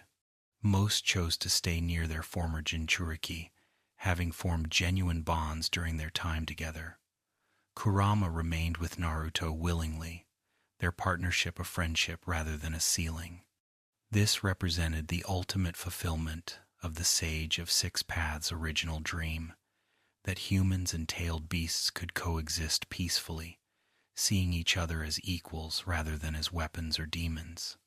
The freed tailed beasts occasionally gathered to speak with each other, ancient beings watching over a world that had finally learned to see them as more than monsters. Fact 80. Hashirama Senju, the first Hokage, had been known as the god of shinobi during his lifetime for his unmatched wood-style abilities and his role in founding the Hidden Leaf Village. He could create massive forests with a single jutsu, summon thousand-armed statues, and his healing abilities were so strong he could regenerate from nearly any wound without hand signs. Hashirama had been a gentle soul who dreamed of a world where children didn't die in battle, yet he was forced to kill his best friend Madara Uchiha when Madara's vision for peace diverged from his own. The tragedy of Hashirama's life was that he achieved his dream of creating a village, but failed to create lasting peace, as the village system simply changed how wars were fought rather than preventing them. Fact 81.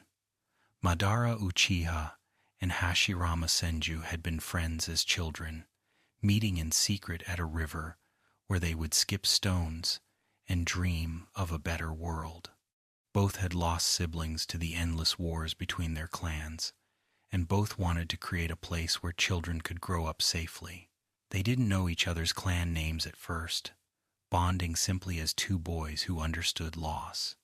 When they discovered they were enemies by birth, they tried to maintain their friendship in secret, but eventually their clans forced them apart. That childhood friendship, betrayed by circumstance and clan loyalty, shaped both men's lives and set in motion conflicts that would last for generations. Their statues at the Valley of the End, facing each other eternally, represented both the friendship they had shared and the inevitable conflict that friendship couldn't survive. Fact 82. The Uchiha clan had been founded by Indra, the elder son of the Sage of Six Paths, while the Senju clan descended from Asura, the younger son. Indra was a genius who believed power came from individual strength and skill, awakening the Sharingan through his exceptional abilities. Asura was less naturally talented but believed power came from cooperation and love, eventually surpassing his brother through bonds with others.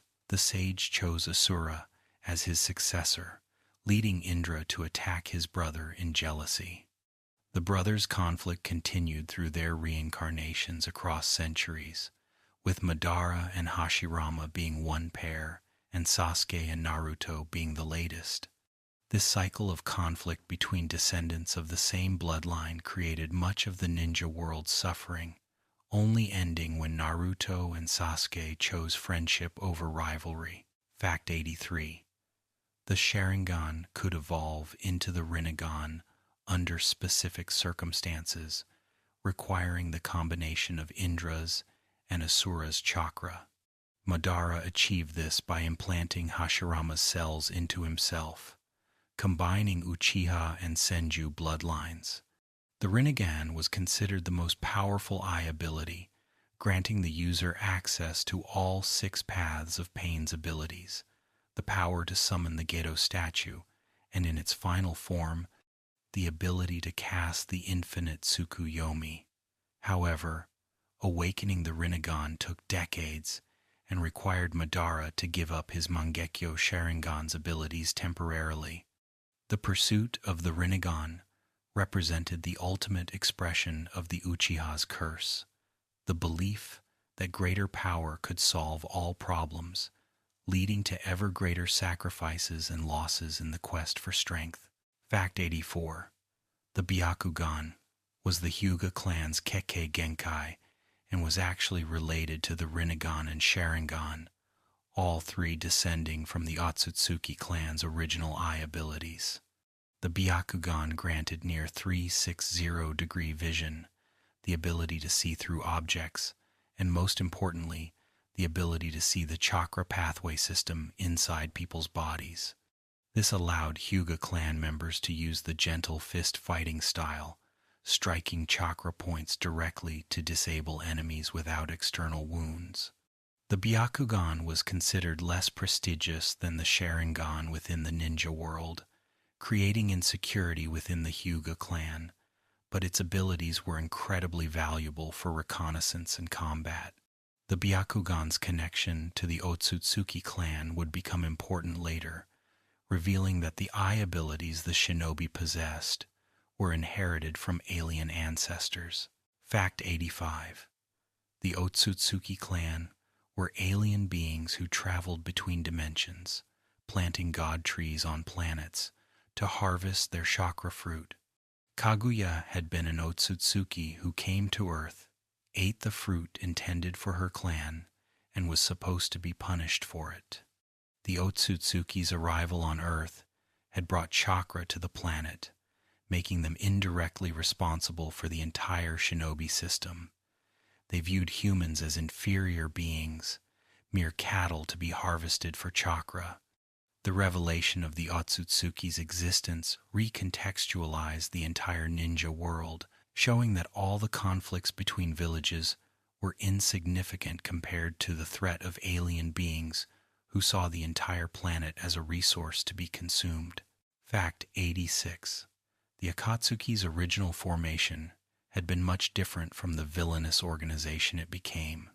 Founded by Yahiko, Nagato, and Konan as war orphans in the Hidden Rain Village, the first Akatsuki was a peacekeeping group trying to end conflict through understanding and negotiation. They grew in influence, gaining followers and respect, until they became a threat to Hanzo, the Rain Village's leader, and Danzo, who saw them as destabilizing. Hanzo and Danzo orchestrated Yahiko's death, forcing Nagato to kill his best friend with his own hands. That trauma transformed the Akatsuki from peacemakers into the villainous organization, with Nagato taking the name Pain and declaring that only through overwhelming force could peace be achieved. The Akatsuki's red cloud symbol, once representing the blood rain that fell on their country, became a mark of terror across the shinobi world. Fact 87. Each Akatsuki member had a tragic backstory that explained, though didn't excuse, their turn to villainy. Kisame had been forced to kill his own comrades to protect information, leading him to question which side he was even fighting for. Kakuzu had been punished by his village for a failed mission despite his best efforts, leading him to kill his village's leaders and become a mercenary. Hidan had found religion in a violent god, giving his nihilism purpose through murder. Sasori had turned himself into a puppet to escape the pain of human emotions after his parents died. Deidara sought art in explosions as a way to create something that couldn't be taken from him. Each member's pain had twisted them, showing how the shinobi system created the very villains it then had to fight. Fact 88. Konan was the only female Akatsuki member and had stayed with Nagato through his transformation from Yahiko's idealistic friend into Pain. She could transform her body into thousands of paper sheets, using them for reconnaissance, creating weapons, or forming angel wings. Conan's loyalty to Nagato never wavered, even when she disagreed with his methods, because he and Yahiko were the only family she had ever known. After Nagato's death and his decision to believe in Naruto, Konan left the Akatsuki and tried to protect his body. When Obito came for Nagato's Rinnegan, Konan fought him with 600 billion explosive tags, nearly killing him despite his intangibility. She died protecting Nagato's dream, her paper flowers scattering across the rain that fell eternally on her village. Fact 89.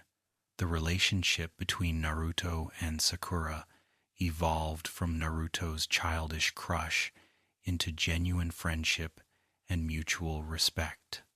Naruto eventually realized his feelings for Sakura were more about competing with Sasuke and seeking acknowledgement than actual romantic love. Sakura, who had initially seen Naruto as an annoying pest, grew to respect and rely on him, recognizing his strength and determination. When Sakura tried to tell Naruto she loved him to stop him from chasing Sasuke, Naruto saw through the lie immediately, telling her he hated people who lied to themselves. Their bond became that of teammates who would die for each other, but whose romantic futures lay elsewhere. It showed that love came in many forms, and that not every relationship needed to be romantic to be meaningful. Fact 90. Hinata's love for Naruto was one of the purest and most enduring in the series. She had admired him since childhood, inspired by his refusal to give up despite everyone's rejection. While other girls liked Sasuke for his talent and looks, Hinata saw Naruto's true strength, his determination, his kindness, and his ability to change people's hearts. She trained desperately to become stronger, partly to be worthy of standing beside him. During Pain's attack, Hinata stepped forward to protect Naruto, even though she knew she couldn't win, confessing her love before being struck down. That moment awakened Naruto's rage, and nearly released the Nine Tails fully.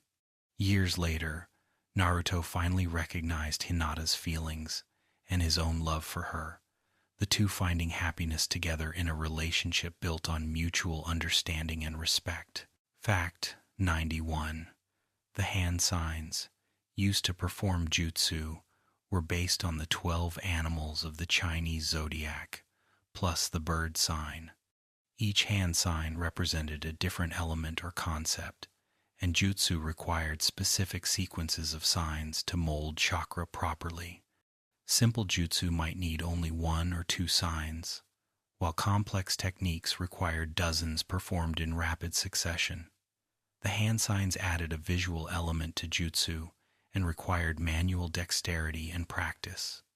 Some ninja, through extensive training or special abilities, could reduce or eliminate the need for hand signs, performing jutsu with just one hand or none at all. The hand signs represented the discipline and training required to be a ninja, a physical manifestation of the control needed to shape chakra into techniques. Fact 92. The Will of Fire was a philosophy passed down through the Hidden Leaf Village, teaching that the previous generation would sacrifice to protect the next, like a fire passing its flame before extinguishing. The third Hokage explained this to his students, teaching that the village's people were a family worth dying for. This philosophy drove many of the Leaf's ninja to sacrifice themselves protecting others, from the fourth Hokage sealing the Nine Tails to Might Guy nearly dying to protect his students. The Will of Fire contrasted with other villages' philosophies, creating the Leaf's identity as a place that valued bonds and protection over individual power. It was both the village's greatest strength and its greatest vulnerability, as enemies could exploit their dedication to protecting each other. Fact 93. Chakra was formed by combining physical energy from the body's cells with spiritual energy from consciousness and training. Different people had different chakra reserves and recovery rates, with some like Naruto possessing vast amounts while others like Rock Lee had so little they couldn't perform basic jutsu. Chakra could be shaped into one or more of 5 nature types: fire, wind, lightning, earth, and water. Most ninja had an affinity for 1 or 2 types, though exceptional ninja could use all 5.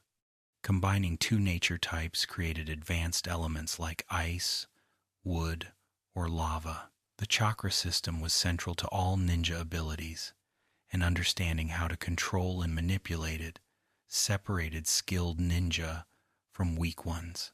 Fact 94. The summoning jutsu allowed ninja to summon animals from other dimensions to fight alongside them, but it required a contract signed in blood. The toads of Mount Myoboku, the snakes of Ryuchi Cave, and the slugs of Shikotsu Forest were the 3 great summoning clans, each possessing sage techniques and ancient wisdom. Jiraiya, Orochimaru, and Tsunade each had contracts with one of these clans, marking them as the legendary Sannin. Naruto inherited Jiraiya's toad contract, while Sasuke later made a contract with the snakes. Summoning animals weren't mere tools but partners with their own personalities, histories, and often wisdom exceeding their summoners. The relationship between ninja and summon reflected the ninja's character and approach to power. Fact 95. Mount Myoboku was home to the toads and the place where Sage Mode was taught.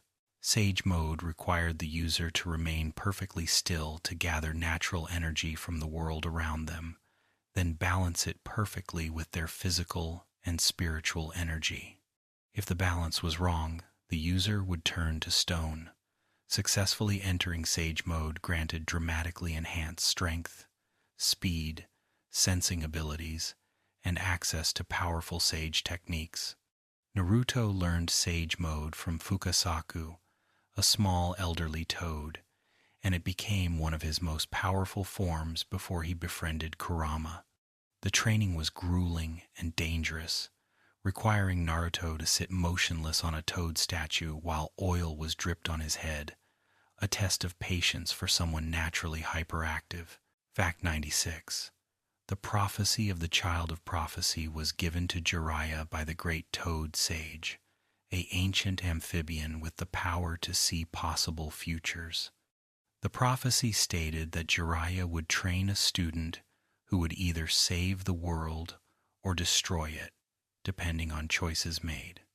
Jiraiya initially thought Minato might be the child, then Nagato with his Rinnegan, and finally came to believe it was Naruto. The prophecy hung over Jiraiya's life, influencing his decisions and his training of students. In the end, Naruto fulfilled the prophecy by bringing peace to the ninja world and breaking cycles of hatred that had persisted for generations. The prophecy showed that destiny existed, but could be shaped by individual choices and determination. Fact 97. The character of Naruto was inspired by Goku from Dragon Ball, with creator Masashi Kishimoto wanting to create a Japanese-themed battle manga that focused on ninjas. Early character designs showed Naruto with goggles instead of a headband and different clothing, but the core concept of an outcast with a demon inside him remained constant. Kishimoto chose ramen as Naruto's favorite food because he himself loved ramen and wanted to include it in the series. The name Naruto, the fish cake that appears in ramen, tied these elements together. The orange jumpsuit was chosen to make Naruto stand out visually despite being a ninja who should blend in, representing his inability to go unnoticed and his desire to be seen. Fact 98. The series was originally meant to end much sooner, but its popularity led to its extension through multiple arcs. The Pain arc was considered by some to be a potential ending point, with Naruto achieving recognition as a hero and Jiraiya's story reaching a conclusion. However, the story continued into the War arc and beyond, allowing for the exploration of themes around cycles of hatred, reincarnation, and the revelation of the Otsutsuki clan. This extension allowed for more character development, but also led to power scaling that escalated from ninja throwing kunai to godlike beings destroying mountains. The series' length became both a strength, allowing deep exploration of its world and characters, and a weakness, as some felt it lost focus on its original themes. Fact 99. The theme of loneliness permeated the series, with nearly every major character experiencing isolation in some form. Naruto's loneliness drove his need for acknowledgement. Sasuke's loneliness after losing his clan drove his quest for revenge. Gaara's loneliness created a monster, and even minor characters like Haku and Zabuza found solace only in each other. The series consistently showed that loneliness was one of the deepest pains humans could experience, and that connection with others was what gave life meaning. The solution to loneliness wasn't individual strength, but bonds with others, a message that ran counter to traditional shonen manga focus on individual power. This theme resonated with audiences worldwide, particularly those who had experienced their own forms of isolation. Fact 100. The ninja way, or nindo, was each character's personal philosophy or goal that drove them forward. Naruto's ninja way was to never give up and never go back on his word, a promise he made and kept throughout the series. Sasuke's ninja way initially focused on revenge, but eventually evolved to protecting the village from the shadows. Each character's ninja way defined them and provided motivation during difficult times. The concept showed that being a ninja wasn't just about techniques and missions, but about having a core belief that guided your actions. These personal philosophies often clashed, creating conflict, but they also showed that there were many valid ways to live as a ninja. Fact 101. The ANBU Black Ops were the Hidden Leaf's elite special forces who handled assassinations, tracking, and covert operations. They wore animal masks to hide their identities and operated outside normal ninja command structure, answering directly to the Hokage. Many prominent ninja served in Anbu at some point, including Kakashi, Itachi, and Yamato. The organization represented the darker side of being a ninja, the missions that couldn't be discussed publicly, and the sacrifices made in shadow. Root, Danzo's faction, was an even more secretive branch that operated without oversight, training children to be emotionless weapons. The existence of ANBU showed that even in peacetime, villages needed people willing to do terrible things to protect others. Fact 102. The Chunin rank was the middle tier of ninja, considered full professionals capable of leading missions and commanding teams, while Genin were essentially apprentices and Jonin were elite. Chunin represented competent ninja who could be trusted with important responsibilities. The Chunin exams tested not just combat ability but decision-making, leadership, and the ability to prioritize mission success over personal glory. Many characters remained Chunin for their entire careers, including Iruka, showing that not everyone needed to pursue higher ranks to be valuable to the village. The rank system provided structure to the ninja world but also created hierarchies and inequalities that sometimes caused resentment. Fact 103. Jonin were the elite ninja of each village, typically serving as team leaders for genin squads or handling the most dangerous solo missions. Becoming a Jonin required exceptional skill, experience, and often a special recommendation. Jonin like Kakashi, Might Guy, and Asuma were among the strongest fighters in the village, though they paled in comparison to legends like the Hokage or Sannin. The responsibility of a Jonin extended beyond just completing missions to training the next generation, with each Jonin's teaching style influencing their students profoundly.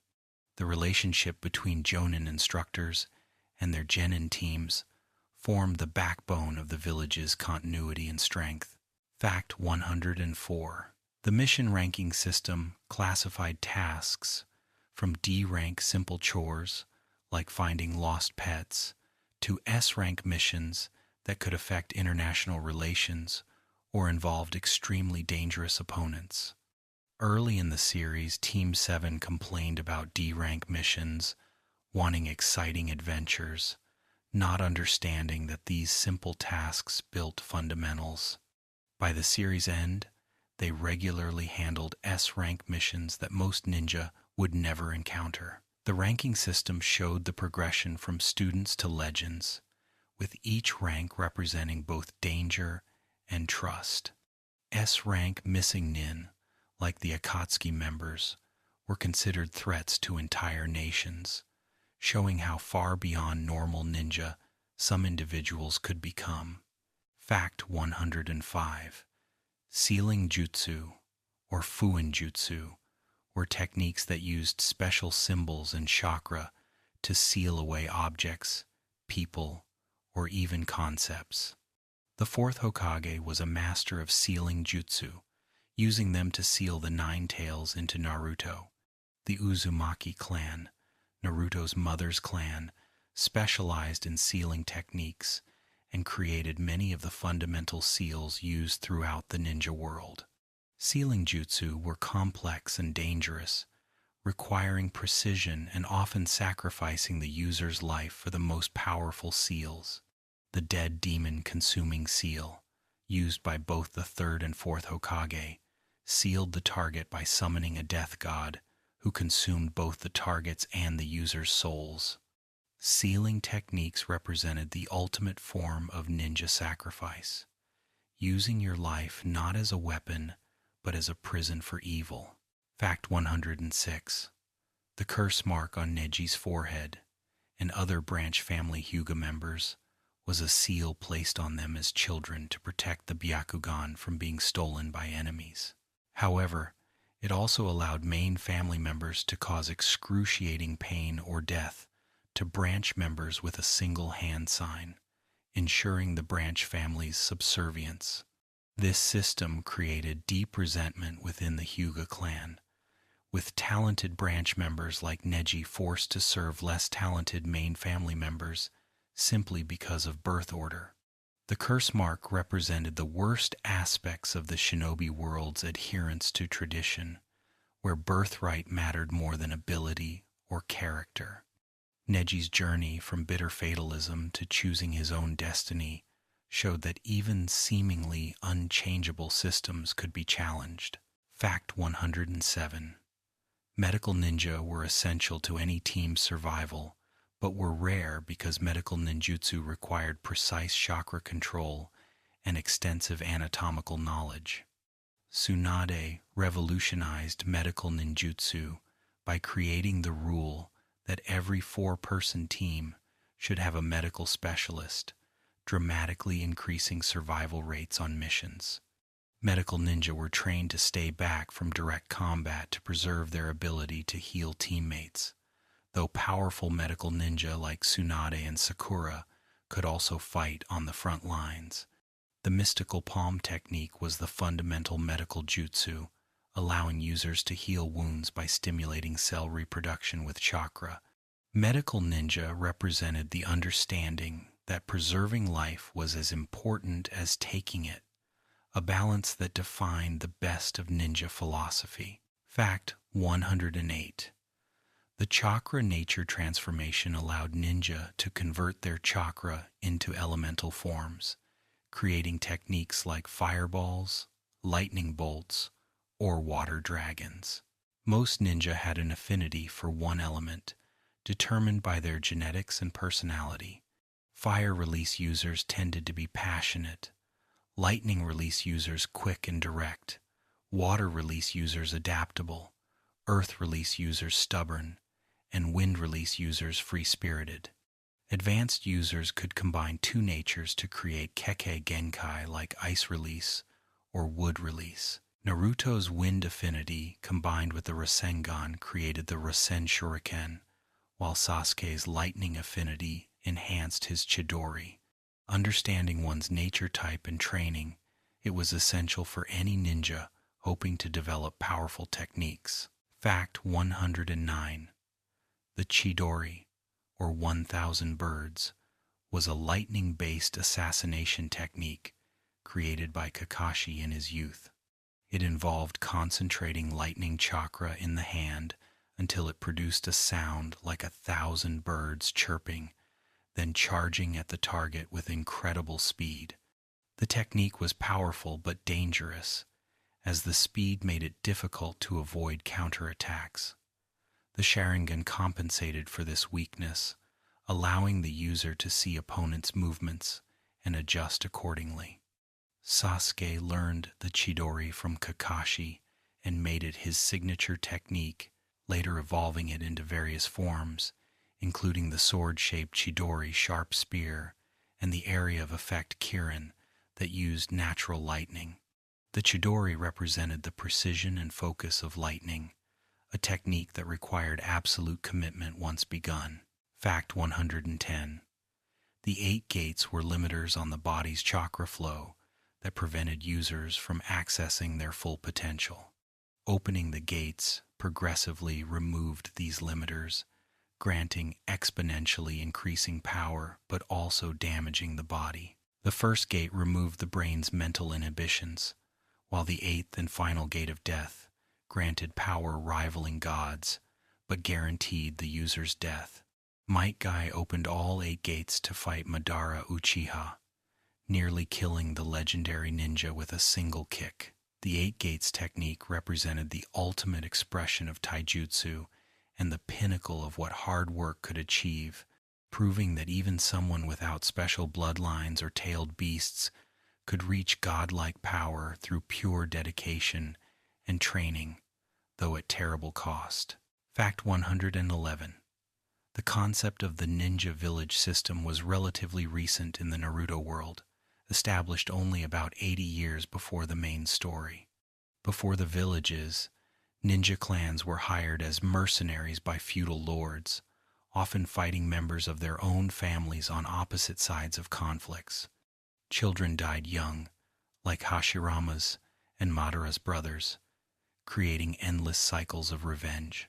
The village system was meant to end this by uniting clans under a single banner, but it simply shifted conflicts from between clans to between villages. The dream of true peace remained elusive, suggesting that structures alone couldn't change human nature. Only when individuals chose to break cycles of hatred, as Naruto and Sasuke did, could real change occur. Fact 112. The tailed beasts each had distinct personalities, despite being treated as mindless monsters by most humans.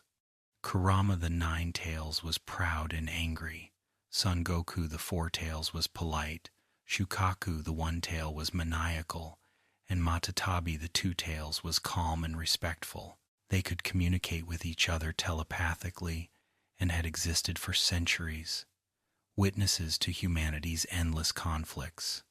The Sage of Six Paths had named each beast and asked them to trust that one day humans would see them as more than weapons. Most Jinchuriki never bothered to speak with their tailed beasts, seeing them only as power sources, but those who did often found the beasts sympathetic and even friendly. The tailed beasts' treatment reflected how fear and prejudice could blind people to the humanity, or in this case, personhood of those different from themselves. Fact 113. The transformation jutsu was one of the first techniques taught in the academy, allowing users to change their appearance to look like someone or something else. Naruto frequently used this technique in pranks and later in combat, transforming into giant shuriken or multiple copies of an enemy to create confusion. The sexy jutsu, Naruto's transformation into an attractive woman, was played for comedy but proved surprisingly effective even against powerful opponents. This simple technique showed that even basic ninja skills could be powerful when used creatively. The transformation also served as a metaphor for Naruto's journey, hiding his true self behind masks until he was finally accepted for who he really was. Fact 114. The substitution jutsu allowed ninja to replace themselves with a nearby object at the moment of an attack, appearing to be struck while actually escaping. This basic technique saved countless lives throughout the series, and skilled ninja could use it so quickly that opponents didn't realize they'd hit a log or clone instead of their target. The substitution represented the fundamental ninja principle of deception, using illusion and misdirection rather than direct confrontation. That such a simple technique remained useful even when characters developed godlike powers spoke to the importance of fundamentals and clever thinking over raw strength. Fact 115.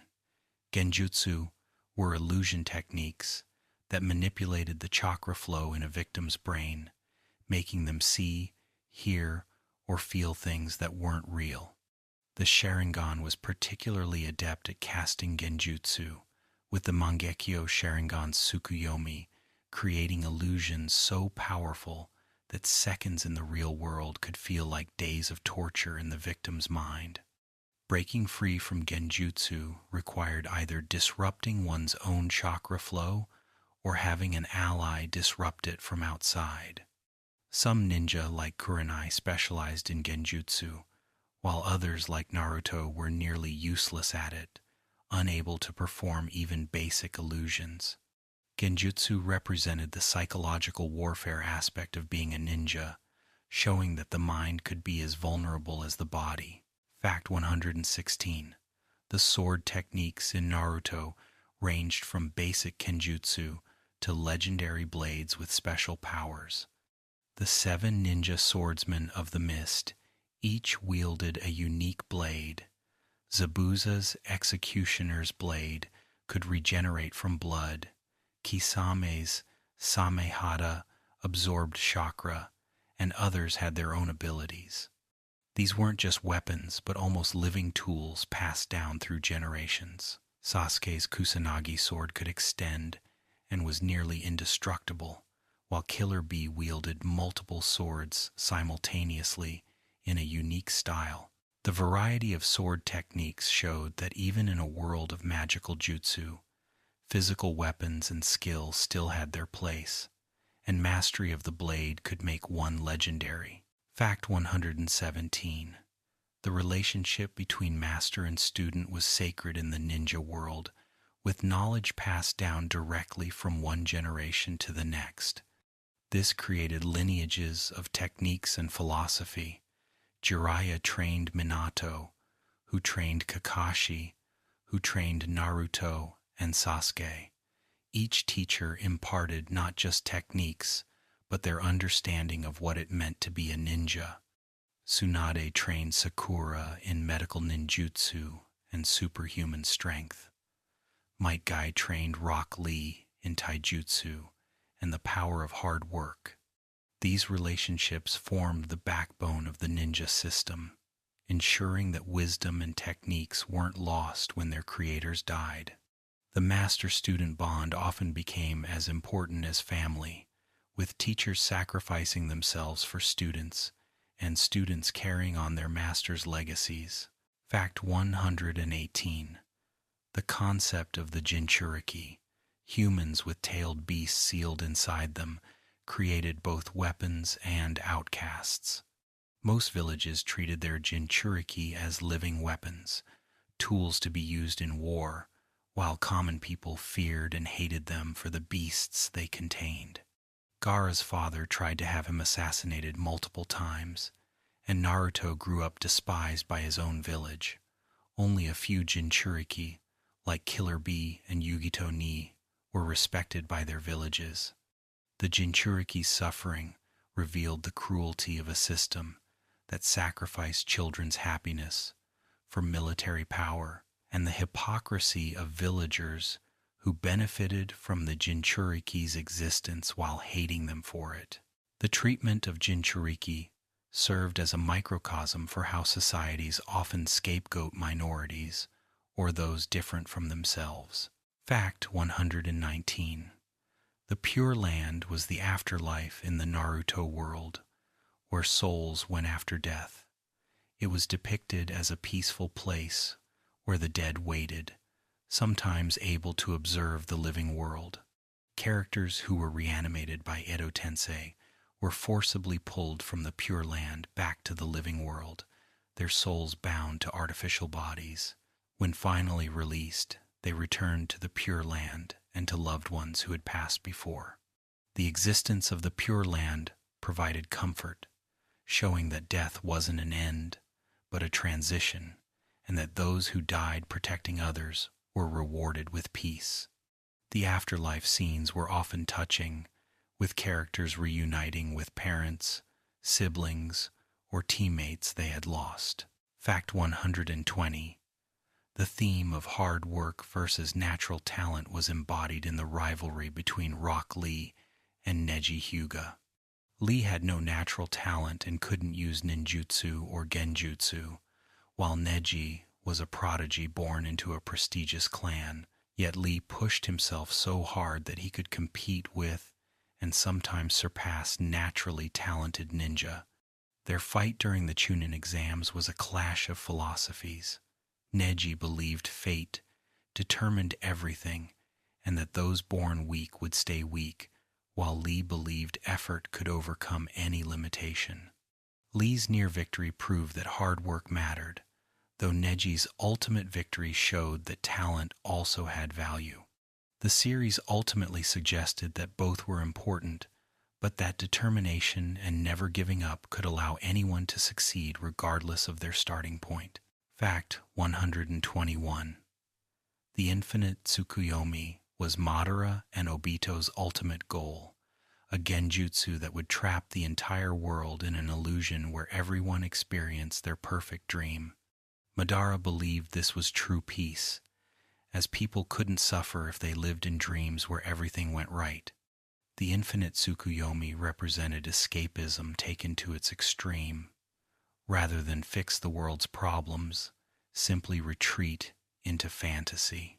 Naruto rejected this solution, arguing that a world of lies wasn't worth living in, that real connections and real struggles gave life meaning. The choice between harsh reality and comfortable illusion was a central philosophical question of the series, with Naruto choosing truth even when it hurt over comforting falsehoods. Fact 122. The Sharingan's ability to copy jutsu made it one of the most feared abilities in the ninja world, but it had limitations.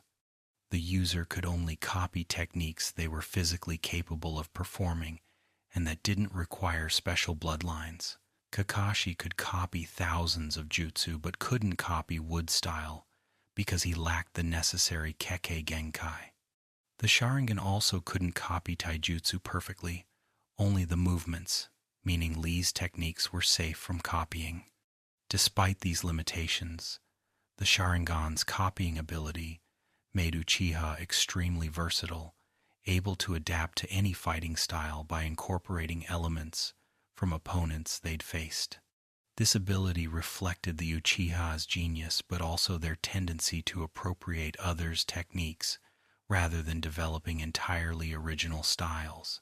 Fact 123.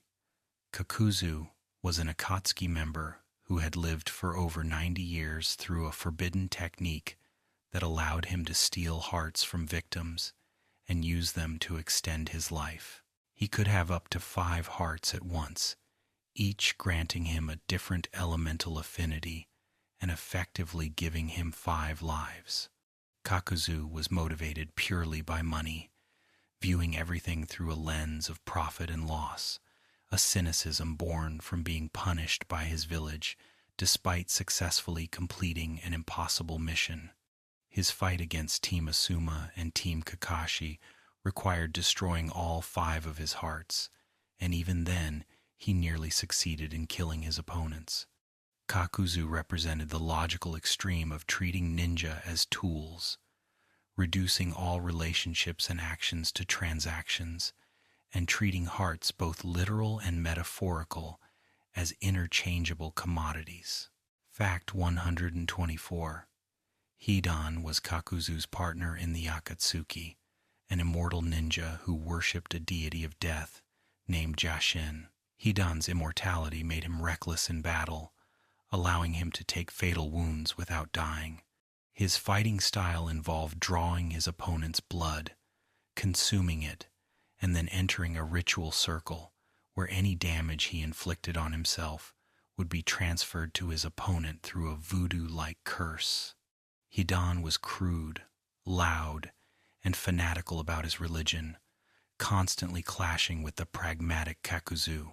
Despite his immortality, Hidan could still be defeated by dismemberment, as Shikamaru proved by blowing him apart and burying the pieces in his clan's forest, where Hidan would remain conscious but helpless forever.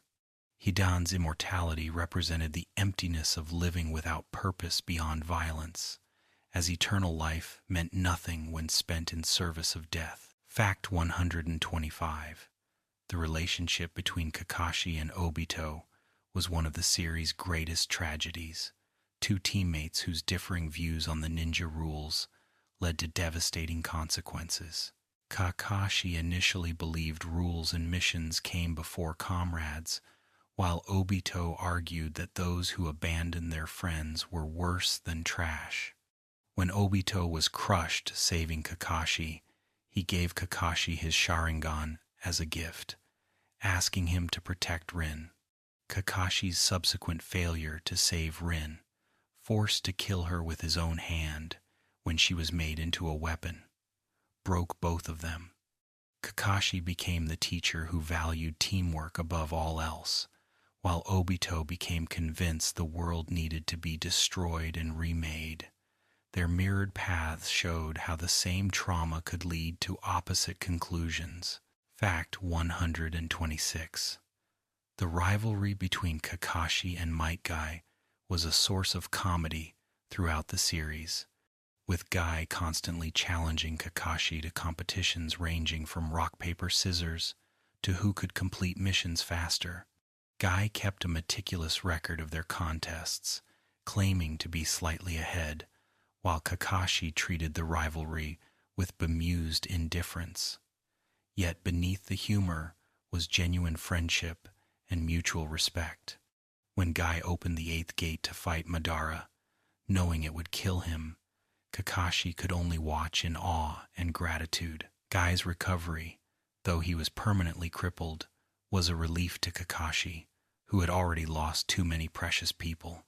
Their rivalry showed that competition could strengthen bonds rather than weaken them when rooted in respect. Fact 127. The scientific ninja tools introduced late in the series represented the tension between tradition and progress. These tools allowed users to store and release jutsu without the chakra cost or training, essentially letting anyone use powerful techniques. Traditional ninja viewed them as cheating, a way to bypass the years of training and sacrifice real jutsu required. The new generation saw them as tools like any other, no different from shuriken or explosive tags. This debate mirrored real-world discussions about technology and whether advancement that makes things easier diminishes the value of mastery. The series suggested both sides had merit, with the tools being useful but unable to replace genuine skill and understanding. Fact 128. The databooks released alongside the manga provided statistics for each character, rating them in categories like ninjutsu, taijutsu, genjutsu, intelligence, and speed.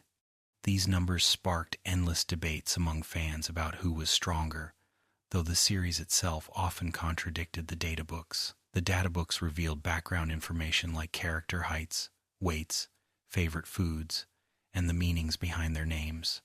They showed Kishimoto's attention to detail in creating the world, even for minor characters who appeared in only a few panels. The existence of these supplementary materials showed how the Naruto world had grown beyond the manga into a fully realized universe, with depth that couldn't fit into the main story. Fact 129. The anime adaptation of Naruto included numerous filler episodes and arcs not present in the manga, created to prevent the anime from catching up to the source material. Some filler was well received, like the Kakashi ANBU arc that explored his past, while other filler was criticized for interrupting important story moments or contradicting established canon. The most infamous filler period occurred late in the original Naruto series, with over 80 consecutive filler episodes before Shippuden began.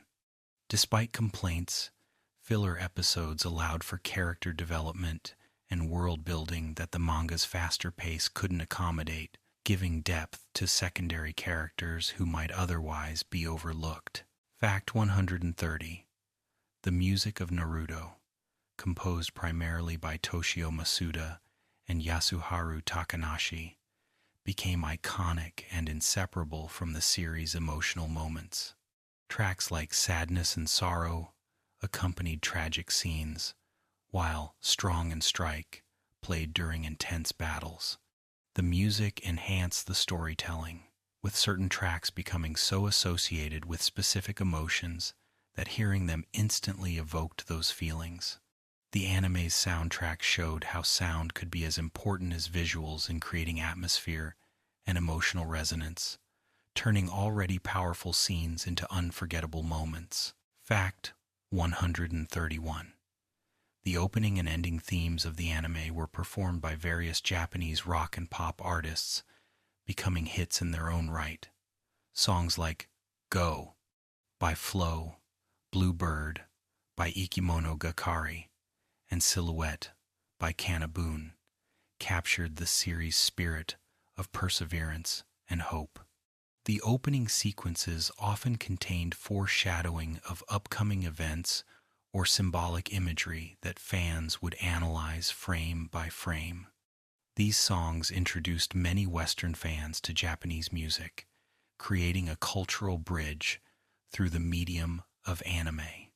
The tradition of changing openings and endings with each major arc kept the series feeling fresh across hundreds of episodes.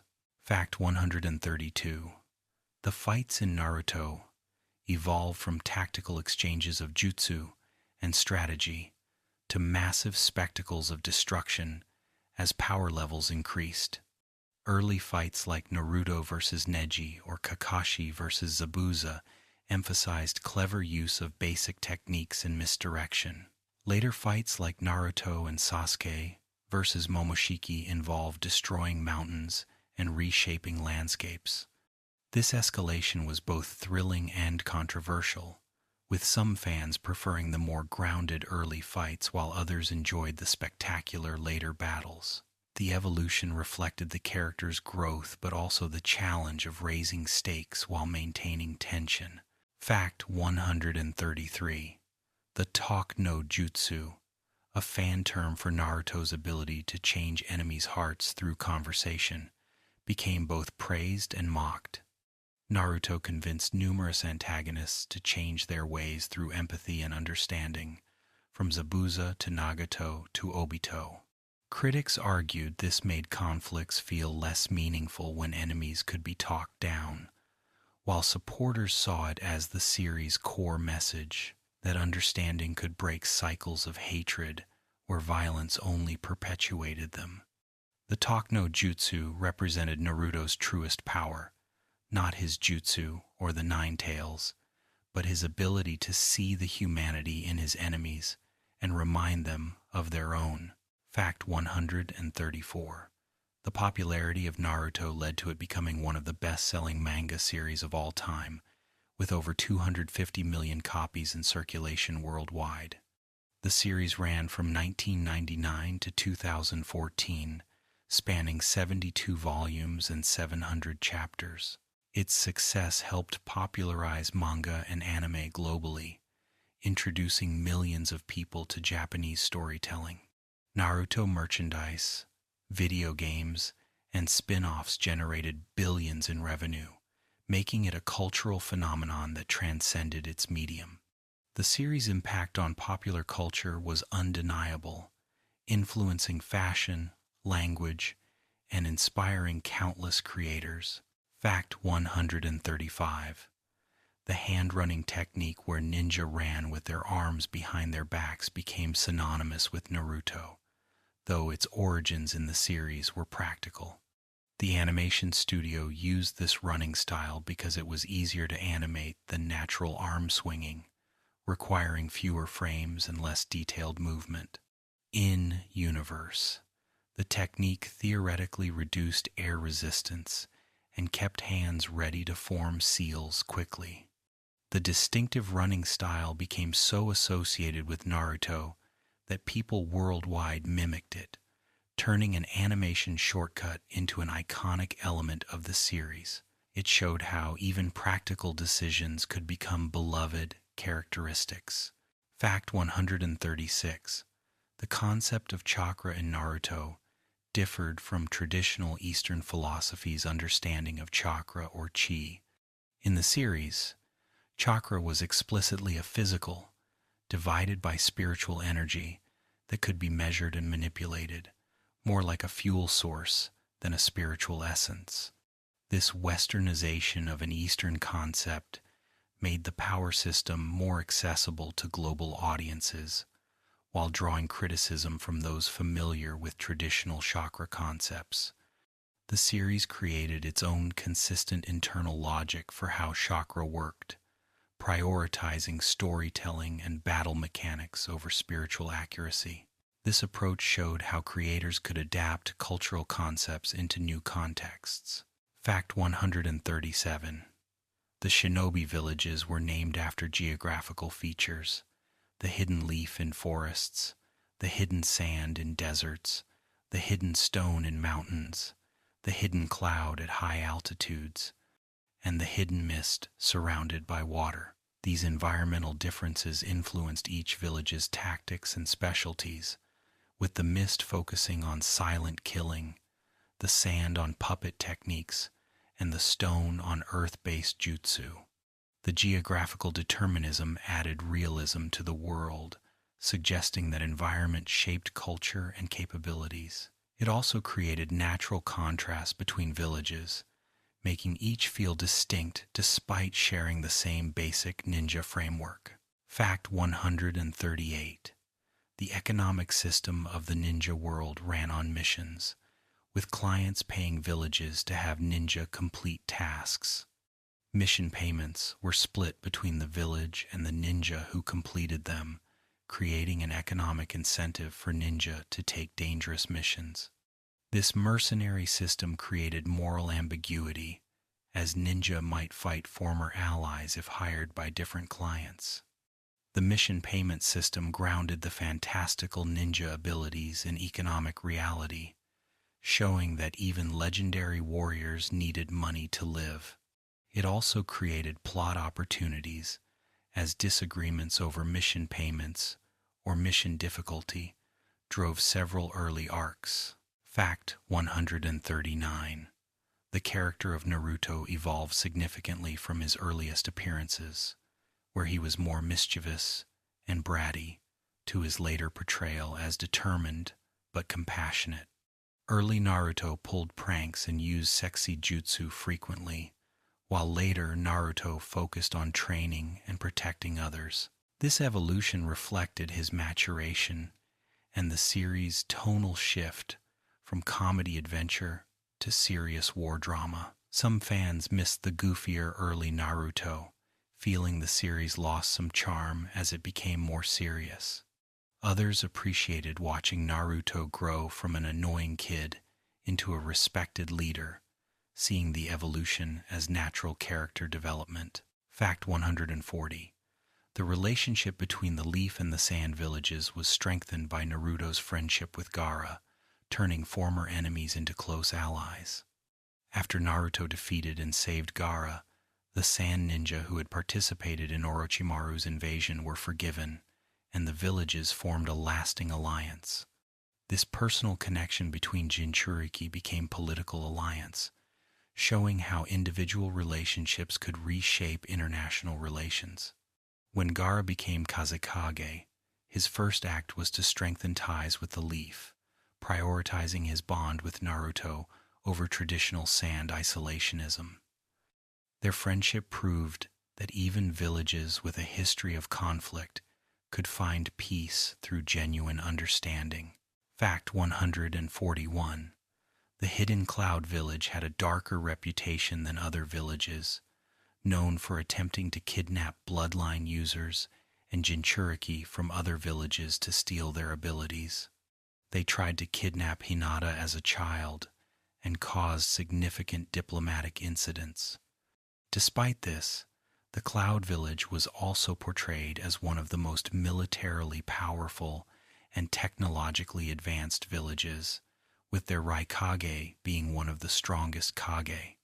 This complexity showed that no village was purely good or evil, that each had committed atrocities in the name of security. The Cloud's actions raised questions about how far villages should go to protect themselves and whether stealing from allies was justified by paranoia about enemies. Fact 142. The mystery of what was under Kakashi's mask became a running gag throughout the series, with multiple episodes dedicated to characters trying to see his face. When his face was finally revealed late in the series, he looked relatively normal, just handsome with a mole. The anticlimactic reveal was intentional comedy, showing that sometimes mysteries are more fun than answers. Kakashi's mask represented the barriers people put up, hiding their true selves behind protective layers. That he kept it on even in private suggested his mask had become part of his identity, a shield against emotional vulnerability as much as a physical covering. Fact 143. The time travel elements introduced during the Boruto era, where Boruto and Sasuke traveled back to when Naruto was young, created touching moments between father and son. Boruto, who resented his father's absence, saw firsthand how hard Naruto had worked and how lonely he had been. The experience gave Boruto new appreciation for his father's journey and sacrifices. Time travel also allowed older characters to meet their younger selves or people they'd lost, creating emotionally powerful scenes. These moments showed that understanding someone's past could transform how you viewed their present actions. Fact 144. The Otsutsuki clan's arrival and their threat to consume Earth's chakra recontextualized the entire series, revealing that all the ninja conflicts were insignificant compared to the alien threat. This shift from ninja politics to cosmic battles divided fans, with some enjoying the expansion of scope while others felt it diminished the earlier stakes. The Otsutsuki represented an external threat that forced the ninja world to unite, showing that sometimes shared danger was necessary to overcome old hatreds. Their existence raised questions about whether the series had gone too far beyond its original premise, or whether this expansion was a natural evolution. Fact 145. The next generation of ninja, featured in Boruto, grew up in peacetime and struggled to find purpose without war defining their world. They had access to better technology and training, but lacked the desperate motivation that drove their parents' generation. This created conflict between generations, with the older generation unable to understand the younger's problems and the younger unable to appreciate the older's sacrifices. The generational theme showed that peace created its own challenges, that children of heroes carried different but equally real burdens, and that each generation had to find its own path, rather than simply following their parents. Fact 146. The scientific explanation for jutsu as manipulated chakra coexisted with mystical elements like prophecy and reincarnation, creating a world that was both logical and magical. The series never fully committed to either hard science fiction or pure fantasy, instead blending elements of both. This mixing allowed for creative freedom while maintaining internal consistency, though it sometimes created contradictions. The blend represented the series' Eastern philosophical roots, where the material and spiritual were not separate but interconnected, where meditation could grant physical power, and where willpower could reshape reality. Fact 147. The importance of names in Naruto culture was significant, with techniques, locations, and characters all carrying meaningful names. Naruto meant maelstrom. Sasuke was named after a legendary ninja. Sakura meant cherry blossom, representing delicate strength. Technique names often described their effects or appearance, and locations names reflected their characteristics. This attention to naming showed the thought Kishimoto put into world building, creating a sense that nothing was arbitrary. Names carried weight and meaning, connecting characters to their histories and destinies. Fact 148. The cycle of hatred that the series explored extensively showed how pain created pain, how revenge led to more revenge, how victims became victimizers. This cycle operated on personal, village, and international levels, with each act of violence creating justification for the next.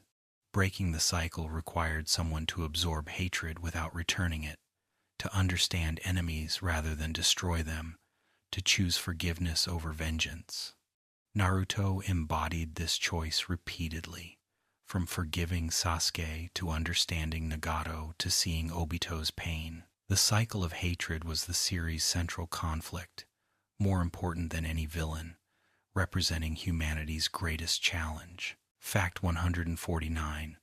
The ending of Naruto, with Naruto becoming Hokage and the ninja world at peace, fulfilled the series' promise, but left some feeling it was too neat. Every major character survived and found happiness, conflicts were resolved, and the new generation inherited a better world. Critics felt this was unrealistically optimistic, while supporters saw it as earning the happy ending after hundreds of chapters of struggle.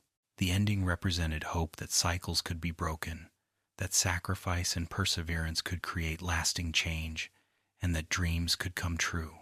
Whether too optimistic or appropriately hopeful, the ending provided closure to a journey that had lasted 15 years. Fact 150. The legacy of Naruto extended beyond its story to influence an entire generation of fans who grew up with the series.